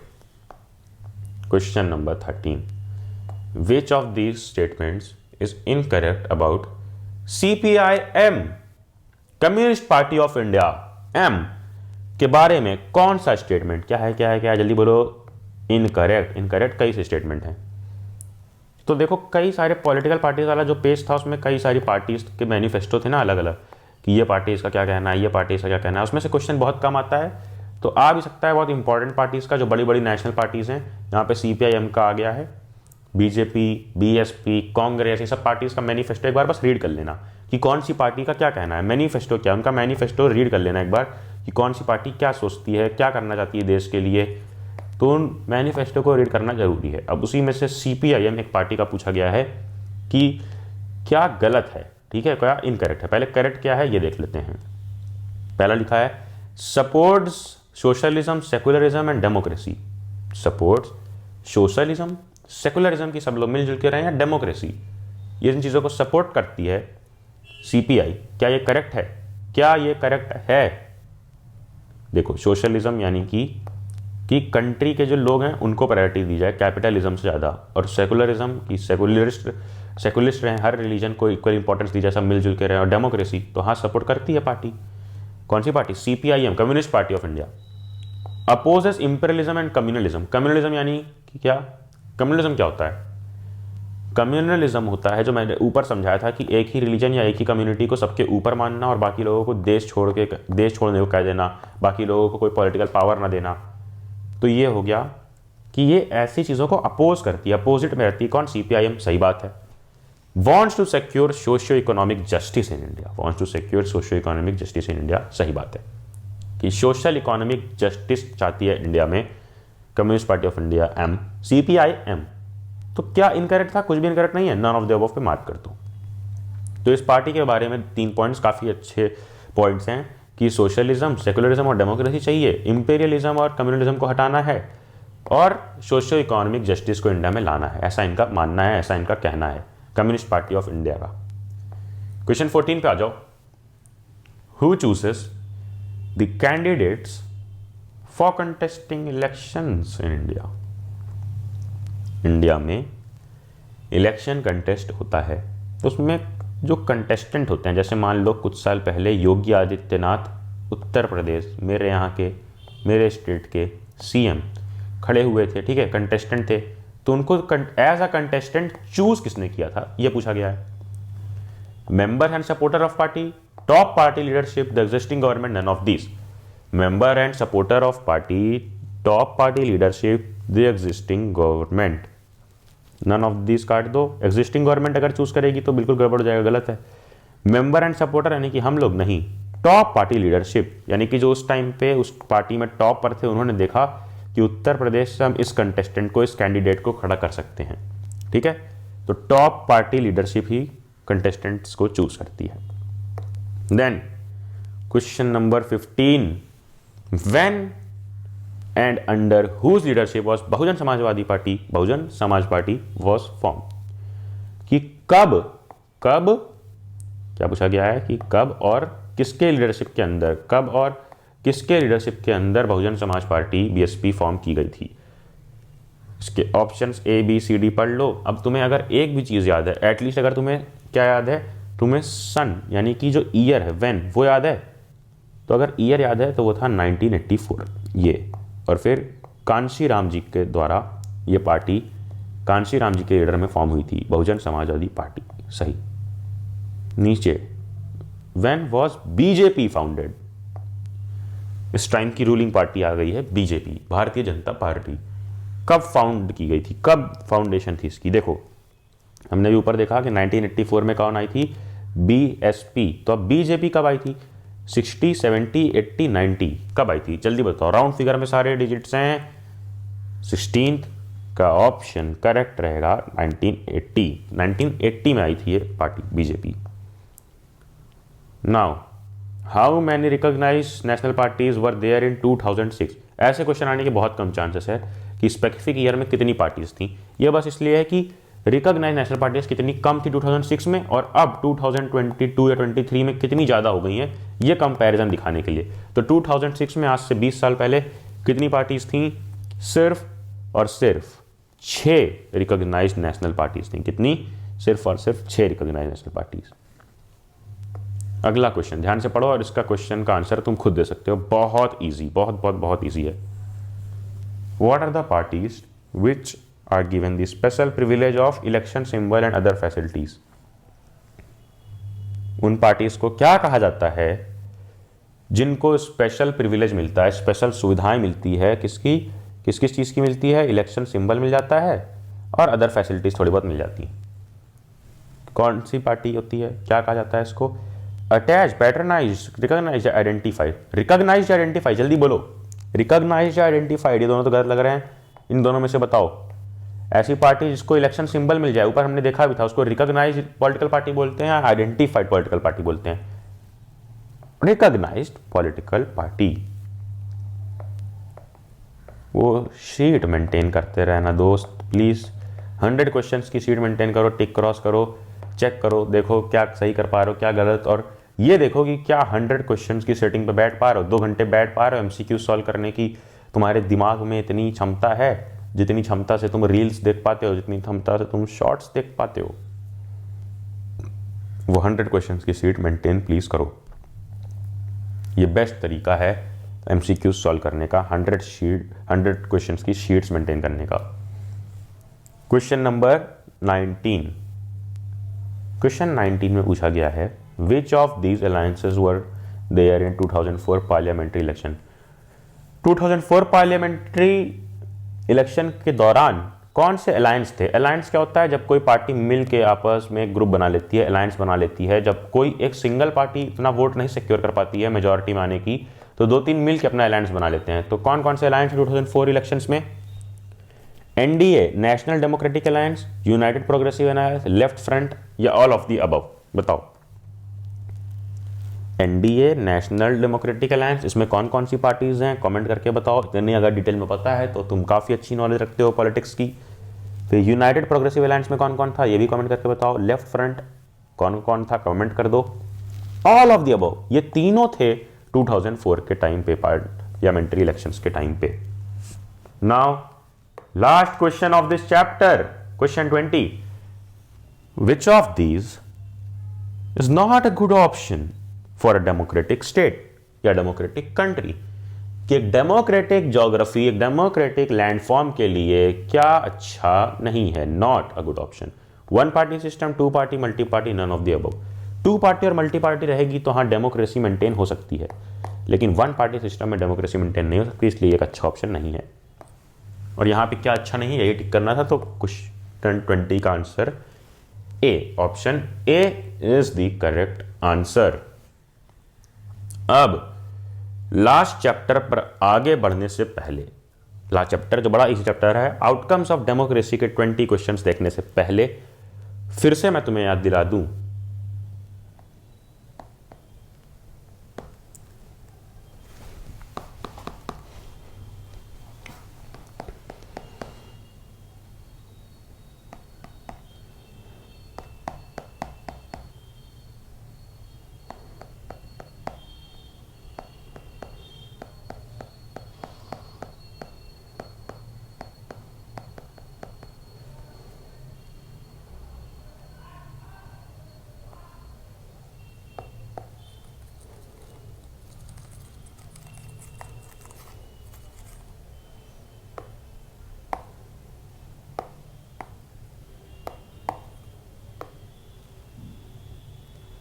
कि अगर प्रेजेंटेशन में दिक्कत आ रही है, क्वेश्चन फ्रेमिंग में दिक्कत आ रही है कि क्वेश्चन देखते हो और आंसर में क्या लिखना है ये समझ नहीं आता है ना, तो सोशल साइंस के एक्सपर्ट दिगराज सर, मैथ्स के एक्सपर्ट विशाल सर और संतोष सर साइंस में, ये तीनों मिल के तुम्हें 30 आवर्स के लाइव सेशन लेने वाले हैं, जहां तुम अपने क्वेश्चन पूछ सकते हो, स्ट्रैटेजीज मिलेगी, क्वेश्चन PYQ सब कुछ मिलेगा। यहां तक कि 5 सैंपल पेपर को डिटेल में सॉल्व कराया जाएगा तुम्हारे साथ बैठ के। कब तक एनरोल कर सकते हो? सिर्फ 28 तक। तो सबसे पहले एनरोल कर लो ताकि सीट कंफर्म हो जाए। 500 का ऑफर कट के 379 हो जाएगा। 379 में 5 सैंपल पेपर, 30 आवर्स के लाइव क्लासेस, हर एक चीज। बस एक कोड यूज करना होगा एनरोल करते वक्त, पढ़ ले गैंग, PADHLEGANG। यहां तक कि अगर तुम्हें साइंस का आंसर राइटिंग और सैंपल पेपर का वर्कशॉप चाहिए तो वो भी 499 में अवेलेबल है। बस 499 में अगर चाहिए तो एक कोड यूज करना पड़ेगा, वही पढ़ ले गैंग। यहाँ पे तुम्हें हिमाल शर्मा सर करवा रहे होंगे साइंस की वर्कशॉप, इंग्लिश की वर्कशॉप करवा रहे होंगे तुम्हें लखन उपाध्याय सर जी। 499 में तुम्हें ये वर्कशॉप मिलेगी, एनरोल कर लेना, पढ़ ले गैंग, कोड यूज़ कर लेना। सबसे बढ़िया ऑफर तुम्हें इस टाइम पे यही है कि सैंपल पेपर्स वाले चीज़ में एनरोल करो सिर्फ 379 में, कोड यूज़ करके पढ़ ले gang.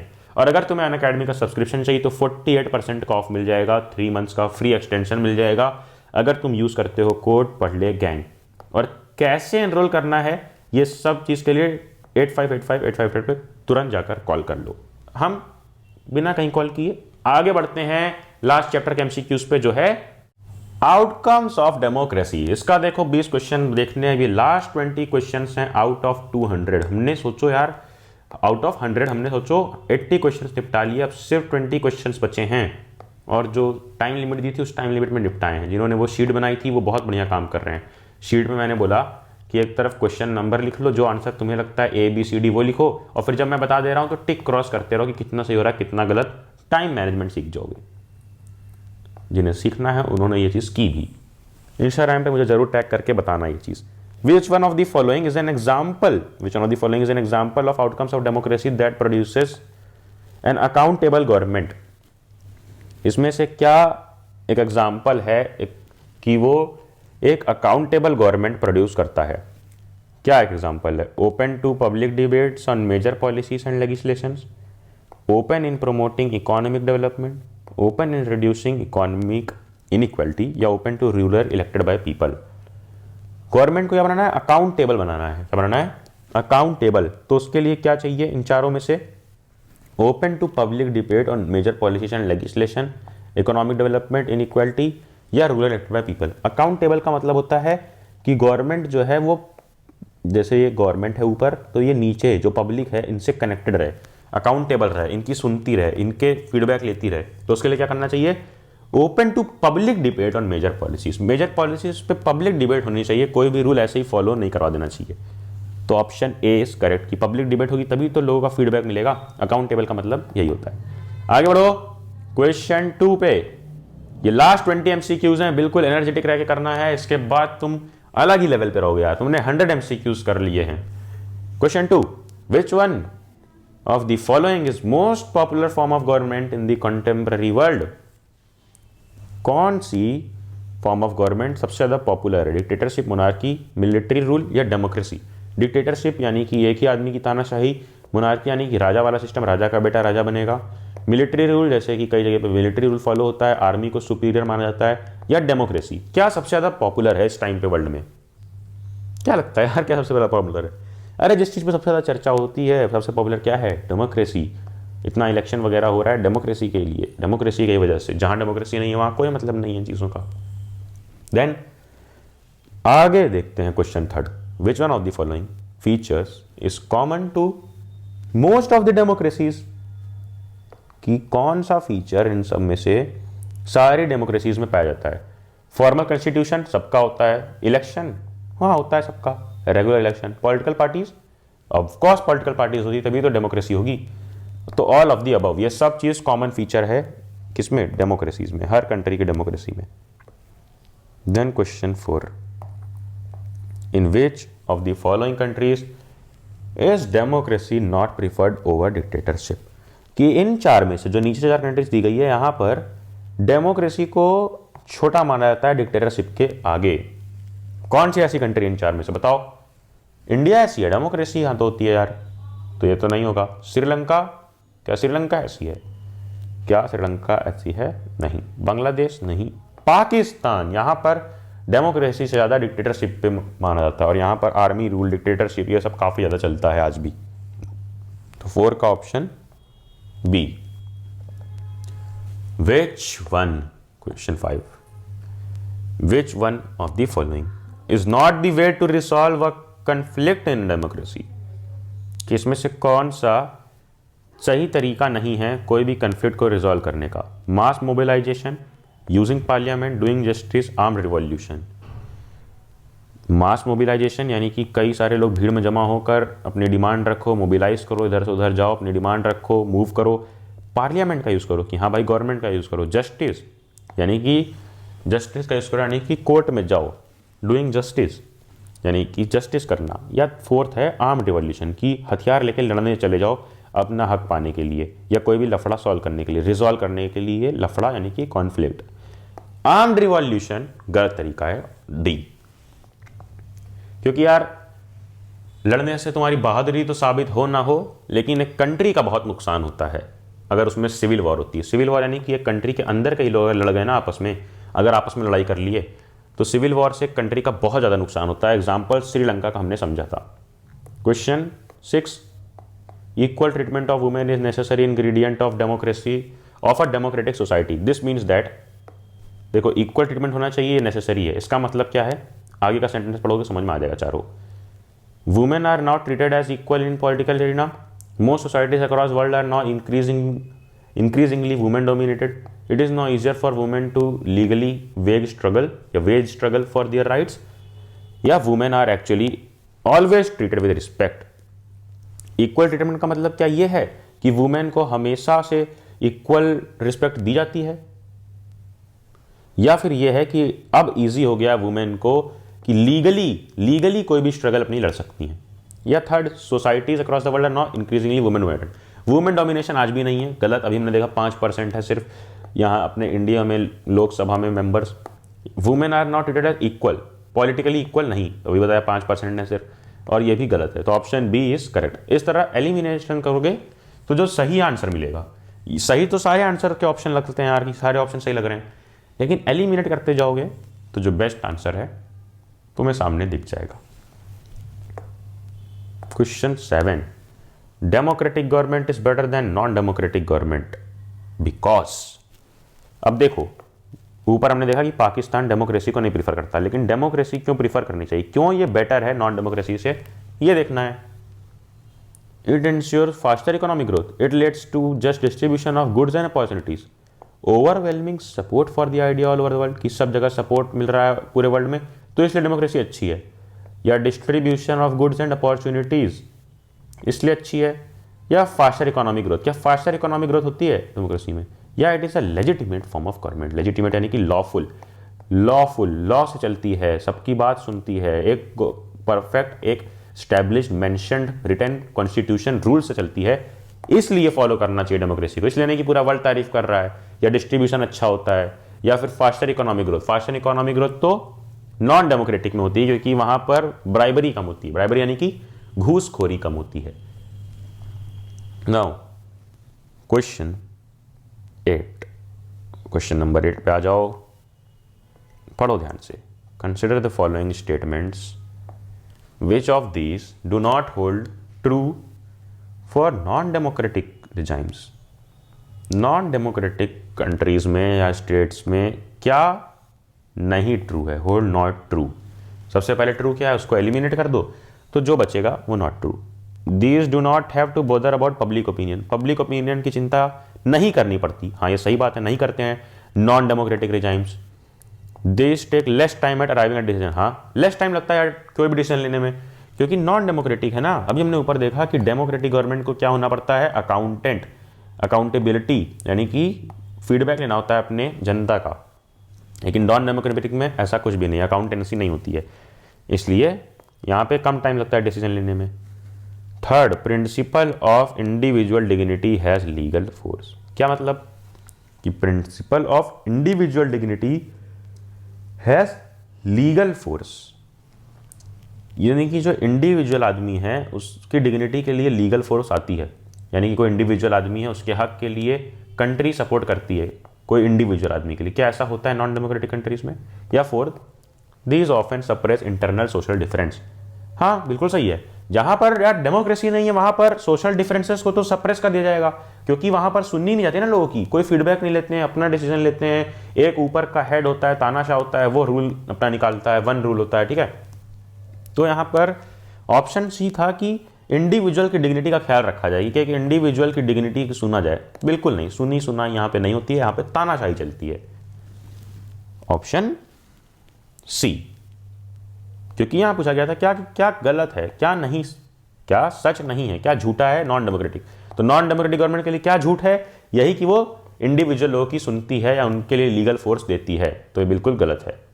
Now in a democracy a citizen has the right and means to examine the process of decision making, this is known as, कि एक डेमोक्रेसी में एक सिटीजन के पास पूरा राइट होता है और अधिकार होता है, पूरा राइट होता है और तरीके होते हैं, मीन्स यानी कि रास्ते होते हैं, वेज होते हैं कि वो डिसीजन मेकिंग के प्रोसेस को एग्जामाइन कर पाए। यानी कि जो डिसीजन मेकिंग है, जैसे मान लो ये अपना पार्लियामेंट है, जहाँ पर कोई भी लॉ पास हो रहा है, कोई भी डिसीजन है, और ये हम यहाँ गवर्नमेंट के बगल या दूर बैठे हैं लोग, तो क्या हमें अधिकार होता है, क्या राइट होता है, क्या तरीका होता है कि हम इसको एग्जामाइन कर सकते हैं? हाँ, हम कोर्ट में जाकर, अपनी जुडिशरी में जाकर कोई भी लॉ चैलेंज कर सकते हैं, वहाँ पर देख सकते हैं कि क्यों ये लॉ पास किया गया है या कुछ गलत है। जैसे अगर कभी कभी ऐसा तुमने सुना होगा कि कोई भी लॉ पास हो गया कि एक डैम बनाना है, तो वहाँ की कम्युनिटी ने चैलेंज कर दिया इस लॉ को और बोला कि यह हमारे अधिकारों के खिलाफ है। तो ऐसा डेमोक्रेसी में होता है। अब इसको बोला कहता है डिक्टेटरशिप नहीं। ट्रांसपेरेंसी, लेजिटिमेसी, इक्वलिटी, इक्वलिटी यानी सब बराबर रहें, लेजिटिमेसी यानी कि लॉ में रहे सब कुछ, ट्रांसपेरेंसी कि बिल्कुल ये जो यहाँ डिसीजन ले रहे हैं और जिनके लिए ले रहे हैं यहाँ बैठे हैं, लेकिन ये ट्रांसपेरेंट होना चाहिए, लोग अपना सब कुछ देख सकें कि उनके लिए क्या डिसीजन लिया जा रहा है, ट्रांसपेरेंट है बिल्कुल शीशे की तरह। तो ट्रांसपेरेंसी, 9th का option B. Now question number 10th पे आते हैं। एक एक क्वेश्चन यार काफ़ी अच्छी तरीके से हम समझ रहे हैं और यही इस सेशन का मकसद है, इस सेशन का मोटिव है। क्वेश्चन 10 है कि टू एंश्योर या to major democracies on the basis of expected outcomes, which are the following practice and institution would one look for? यानी कि अगर हमें मीजर करना है, नापना है डेमोक्रेसीज को नापना है, देखना है on the basis of expected outcome, कि डेमोक्रेसी है, एक गवर्नमेंट है, उसके जो आउटकम निकला, उसका जो रिजल्ट निकला 5 साल के बाद, उसको अगर एग्जामाइन करना है तो क्या देखना है? Regular, free and fair election, fair election होने चाहिए, हाँ होने चाहिए। पब्लिक डिबेट होनी चाहिए, मेजर पॉलिसीज पे होनी चाहिए, कोई भी लॉ ऐसा पास नहीं हो जाना चाहिए उस पर पब्लिक डिबेट होनी चाहिए, कोई भी पॉलिसी हो, ठीक है। अगर पास हो भी रही है तो उसमें पब्लिक डिबेट हो, लोगों का फीडबैक लिया जाए, तभी तो अकाउंटेंट गवर्नमेंट रहेगी, अकाउंटेबिलिटी रहेगी। Third, citizens right to information about the government, citizen को राइट होना चाहिए कोई भी इंफॉर्मेशन लेने का गवर्नमेंट के बारे में, तो ये तीनों चीज होनी चाहिए, इसलिए D all of the above सही है। Now question number 11। इतना लंबा क्वेश्चन, डरना नहीं है क्योंकि हम डिकोड करेंगे। देखो क्वेश्चन नंबर 11 क्या है कि ऑन, क्या लिखा है, on which of the following practices and institutions can the accountability of government and involvement of people in decision making process in a democracy can be measured. पूछा क्या गया इसमें कि कौन सी प्रैक्टिस और कौन से इंस्टीट्यूशन ऐसे हैं कि अकाउंटेबिलिटी ऑफ गवर्नमेंट और लोगों का इन्वॉल्वमेंट देखा जा सके। जो मैंने बताया ना कि अकाउंटेबिलिटी का मतलब है लोगों का फीडबैक, तो वो देखा जा सके डिसीजन मेकिंग में इसके लिए क्या करती है democracy? Regular free fair election होते हैं, या पब्लिक डिबेट, या सिटीजन राइट टू इन्फॉर्मेशन, या ऑल ऑफ दी अबव? बताओ 11 का ऑप्शन क्या होगा? 11 का कौन सा ऑप्शन सही होगा? Regular fair and free election होते हैं, जिससे मालूम पड़ता रहे कि हाँ लोगों के डिसीजन मेकिंग में पब्लिक का हाथ है। मेजर पॉलिसीज पे होता है डिक्लेरेशन या डिबेट, ठीक है, डिबेट होती है मेजर पॉलिसीज पे, और सिटीजन के पास राइट होता है। तो ऑल ऑफ दी अबव। अब दोनों के ऑप्शन सेम थे लेकिन क्वेश्चन अलग था। पहला क्वेश्चन में था कि कैसे मीजर करेंगे, और दूसरा क्वेश्चन में था कि कैसे देखेंगे कि लोगों का इन्वॉल्वमेंट है कि नहीं। लोगों का इन्वॉल्वमेंट किसमें होगा? इलेक्शन में होगा, पब्लिक डिबेट में होगा, और लोगों को इन्वॉल्वमेंट इसमें भी होगा कि वो इन्फॉर्मेशन निकाल सकें गवर्नमेंट के बारे में। तो all of the above is correct. Now अगले पे आते हैं, question number 12। Decisions taken by which type of the government are likely to be more acceptable to the people and more effective? कौन से टाइप की गवर्नमेंट का decision लोग आराम से एक्सेप्ट करेंगे और इफेक्टिव भी रहेगा? बताओ। डेमोक्रेटिक, नॉन डेमोक्रेटिक, मिलिट्री, या थियोक्रेसी? इसमें चारों में से कौन सा? मिलिट्री डिक्टेटरशिप यार जहाँ रहेगी वो तो मिलिट्री का जो रूल रहेगा वो निकाल दिया, उसमें लोग क्यों एक्सेप्ट करेंगे इतना इजीली? नॉन डेमोक्रेटिक जो एक गवर्नमेंट या वन पार्टी सिस्टम है वहाँ पर अगर निकाल जाए तो लोगों को एक्सेप्ट करना ही पड़ेगा, कोई चारा ही नहीं है, कोई चांस ही नहीं है, वहाँ पर लोगों की नहीं चलती है, वो नॉन डेमोक्रेटिक है। तो डेमोक्रेटिक गवर्नमेंट एक ऐसी गवर्नमेंट है जहाँ लोग एक्सेप्ट करेंगे क्योंकि उनकी चीज़ें सुनी जाती है, उनका फीडबैक लिया जाता है, और उनकी कम्युनिटी के बारे में भी देखा जाता है। जब पार्लियामेंट में कोई लॉ पास होता है तो हर एक चीज़ देखा जाता है कि एक कंट्री में उसका क्या रिजल्ट होगा।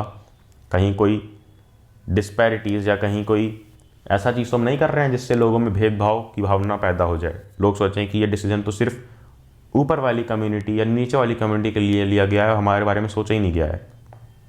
विच of the following statement is correct? ये क्वेश्चन का आंसर मुझे चाहिए। कमेंट में जाओ और लिखो क्वेश्चन नंबर 13 का A, B, C या D, क्योंकि ये बहुत ईजी क्वेश्चन है यार। ध्यान से पढ़ो बस एक बार कि कौन सा स्टेटमेंट इसमें से करेक्ट है। क्या क्या स्टेटमेंट है? Democracies can fully and permanently resolve conflict among different group. Democracy में फुल्ली एंड परमानेंटली कन्फ्लिक्ट को सॉल्व किया जा सकता है, या डिक्टेटरशिप में सॉल्व किया जा सकता है, या कोई भी ऐसी नहीं है जिसमें कंप्लीटली सॉल्व किया जाए, बोथ ए एंड बी। देखो इसका मतलब है कि जो डेमोक्रेसीज हैं वहाँ पर फुल्ली एंड परमानेंटली, मान लो कोई दो ग्रुप झगड़ रहा है कि ये डिसीजन अच्छा नहीं लिया गया है, तो डेमोक्रेसी में सॉल्व करा जाएगा उन दोनों की बातें सुन के। डिक्टेटरशिप में तो कोई चांस नहीं है। या फिर कोई रिजाइम ऐसी नहीं है जहां पर परमानेंटली सॉल्व, क्या लिखा है? परमानेंटली सॉल्व कर दिया जाए कॉन्फ्लिक्ट। आज डेमोक्रेसी हमारे यहाँ पे है, लेकिन आज भी हमारे कंट्री में ऐसा डिस्पैरिटीज रहती हैं किसी ना किसी डिसीजन में, और उसको परमानेंटली रिसॉल्व नहीं किया जा सकता है। तो option C, no regime. Both A and B तो हो ही नहीं सकता। Option C, no regime can fully and permanently resolve conflicts among different groups. Question number 14, ये भी बड़ा इजी है कि क्या स्टेटमेंट करेक्ट है। क्या स्टेटमेंट करेक्ट है? Most of the democracies have constitution, they hold election, have parties and they guarantee right to citizens. हाँ, डेमोक्रेसी में ऐसा होता है, कॉन्स्टिट्यूशन होता है, इलेक्शन होता है, और पार्टी के पास पार्टी होती है वहाँ पे, और सिटीजन्स को राइट होता है। ठीक है, कई सारे राइट्स होते हैं, guarantee rights to citizen. Democracies are very much different from each other in terms of their social, economic and cultural achievements. अब इसका मतलब क्या है कि democracies are very much different from each other in terms of their social, economic and cultural achievements. कि socially अलग achievement होता है, economically अलग और culturally अलग, या all democracies are similar as far as social, economic, cultural condition are concerned. देखो ध्यान से समझो, इस क्वेश्चन में कहा क्या गया है कि पहला ऑप्शन कह रहा है कि हाँ कॉन्स्टिट्यूशन होता है, इलेक्शन होता है, और पार्टी होती है, और सिटीजन्स के पास राइट्स होते हैं। बिल्कुल सही पॉइंट है, होते हैं, इस पर टिक कर लो। दूसरा कह रहा है कि अलग अलग डेमोक्रेसीज, यानी कि इंडिया और एक और कंट्री जहाँ पर डेमोक्रेसी होती हो, एक दो कंट्री है, ठीक है। अब इन दोनों कंट्री में सोशल अलग आउटकम हो सकता है, इकोनॉमिकल अलग और कल्चरल अलग। क्या पता किसी कंट्री में इकोनॉमी अच्छी से ग्रो कर रही हो लेकिन सोशली ना हो, जैसे कि लोग आपस में लड़ झगड़ रहे हो, और कहीं पे सोशल लड़ रहे हो लेकिन इकोनॉमी गिरी पड़ी हो। ठीक है, तो इस तरह से होता है, सोशल अच्छा हो लेकिन इकोनॉमी गिरी पड़ी हो, तो ऐसा होता है अलग अलग जगह पे अलग अलग। तो हाँ, ये भी सही है, बोथ ए एंड बी सही, क्योंकि ऑप्शन सी है कि सारी डेमोक्रेसी सेम होती हैं। ऐसा कभी हो सकता है कि कंट्री ए और कंट्री बी अगर डेमोक्रेसी दोनों फॉलो कर रही है तो दोनों की सेम ग्रोथ होगी सोशली, इकोनॉमिकली और कल्चरली? बिल्कुल नहीं। Option A B, both A and B is correct.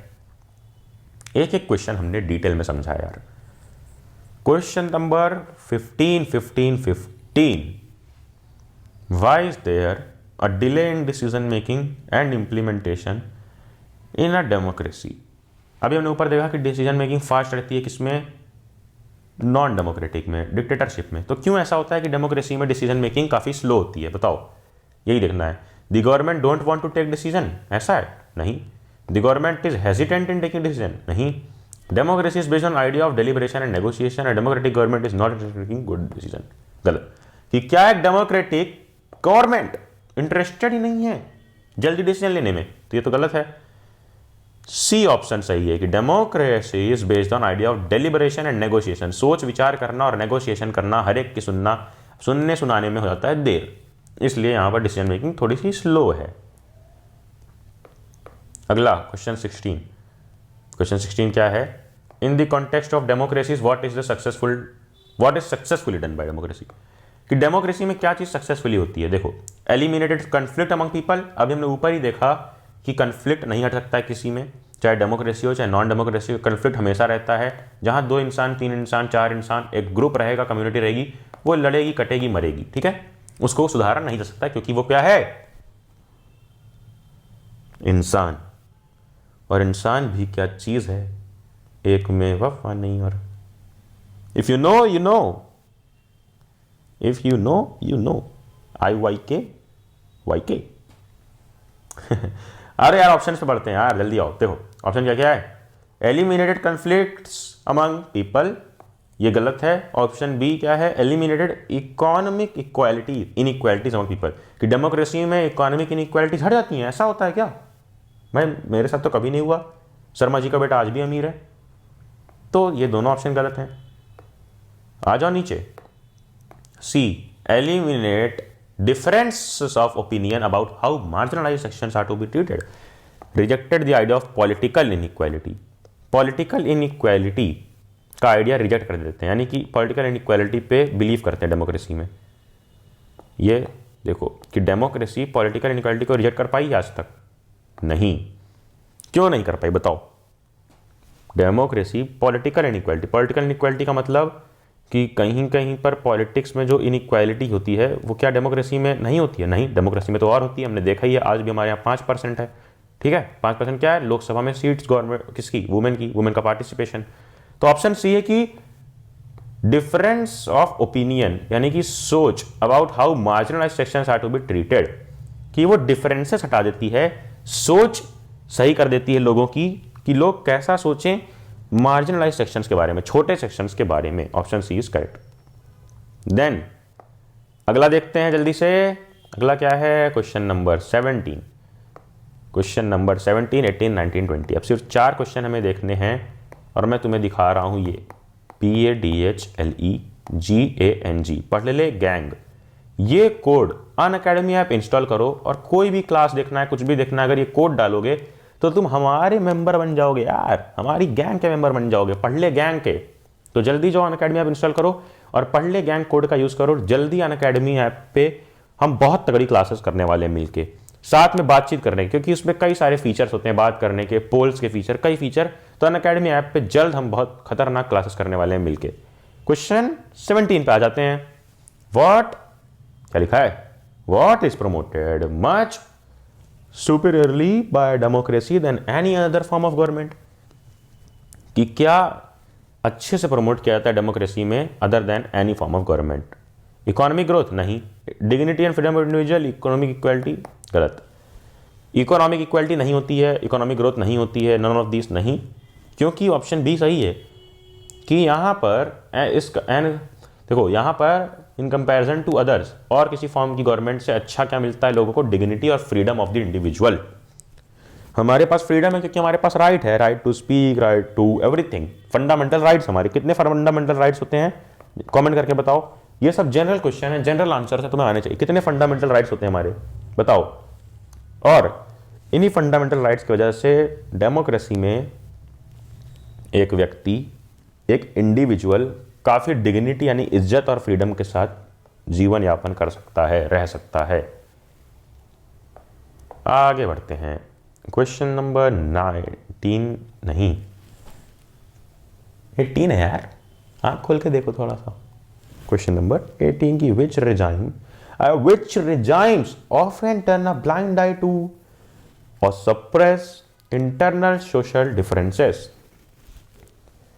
कि कौन सी रिजाइम ऐसी होती है जहां पर टर्न अ ब्लाइंड आई यानी कि बिल्कुल आंख बंद कर दी जाती है, उसकी तरफ देखा भी नहीं जाता। किसकी तरफ? इंटरनल सोशल डिफरेंस, की एक कम्युनिटी बढ़ रही है, कम्युनिटी गिर रही है, इस पर ध्यान ही नहीं देते हैं। कहां पे? डेमोक्रेटिक में नहीं, नॉन डेमोक्रेटिक में, मोनार्की, ओलिगार्की, नॉन डेमोक्रेटिक की हर टाइप की गवर्नमेंट में, क्योंकि वहां पर इंडिविजुअल की कोई परवाह नहीं करते। वहां पर नॉन डेमोक्रेसी है ही इसलिए क्योंकि वहां पर बिलीव करते हैं मेजॉरिटेरियनिज्म पे। इसका मतलब कि मेजॉरिटी जो रहेगी उस पर बिलीव करते हैं। जो इंटरनल सोशल डिफरेंस है छोटे और बड़े लोगों में, उस पर ध्यान ही नहीं करते, इग्नोर कर देते हैं। जैसे यार उसने तुम्हें इग्नोर कर दिया था क्लास 9th में ही। खैर आगे बढ़ते हैं यार क्वेश्चन नंबर 19 पे। In which of this countries half of the population lives in poverty? आधी से ज़्यादा या आधी पॉपुलेशन गरीबी का शिकार है। कौन सी कंट्री में? जल्दी बताओ, हम सब आसपास की कंट्री हैं। इंडिया, श्रीलंका, बांग्लादेश, पाकिस्तान। इंडिया, श्रीलंका, बांग्लादेश, पाकिस्तान। कहाँ पे ऐसा बुरा हाल है? बांग्लादेश। बहुत ज़्यादा गरीबी है, आधी पॉपुलेशन गरीबी में रहती है। हमारे जो राइट साइड पे है ना, बांग्लादेश, वही। Now question number 20। Which among the following has a higher rate of economic growth and development? Economic growth और डेवलपमेंट कहाँ पर ज़्यादा है? चलो एक एग्जांपल लेते हैं। इंडिया में ज़्यादा है या सऊदी अरेबिया में ज़्यादा है? जल्दी बताओ। इंडिया में क्या है? डेमोक्रेसी, और यहाँ पे डिक्टेटरशिप। तो democracy, dictatorship, all non democratic या मोनार्कीज? कि डेमोक्रेसीज में है ज़्यादा इकोनॉमिक ग्रोथ, तो बिल्कुल गलत। अब बताओ इन तीन में डिक्टेटरशिप में है या सारी नॉन डेमोक्रेटिक, चाहे डिक्टेटरशिप हो या मोनार्की हो, कुछ भी हो, या फिर मोनार्की में है? कहाँ पे ज़्यादा? कहाँ पे काफ़ी ज़्यादा इकोनॉमिक ग्रोथ और डेवलपमेंट है? मोनार्की यानी कि राजा महाराजा वाला शासन, और डिक्टेटरशिप यानी कि एक आदमी कंट्रोल करता है जो। तो डिक्टेटरशिप, ऑप्शन बी, यहां पर ज्यादा इकोनॉमिक ग्रोथ और डेवलपमेंट होती है। और हमने अपना पूरा डेवलपमेंट कर लिया क्योंकि हमने खत्म कर लिया है ये 100 MCQs। और बस अब एक रिक्वेस्ट है तुमसे कि अनअकैडमी ऐप इंस्टॉल करो और कोड यूज करो, पढ़ ले गैंग। तुम सबको कोड पता है, PADHLEGANG, पढ़ ले गैंग कोड यूज करो इंस्टॉल करके, क्योंकि बहुत इंटरएक्टिव क्लासेस आने वाली है। बातचीत करके अब उसमें पढ़ेंगे हम, ठीक है? और ये सारा के सारे MCQs हमने कर लिए हैं। रिवाइज कर लेना इस बार। अगर तुम्हें रिवाइज करना है, इस वीडियो को 2x स्पीड पर चलाकर दोबारा से देखना, रिवाइज कर लेना। और ये 100 MCQs मोस्ट इंपॉर्टेंट MCQs थे। और अगर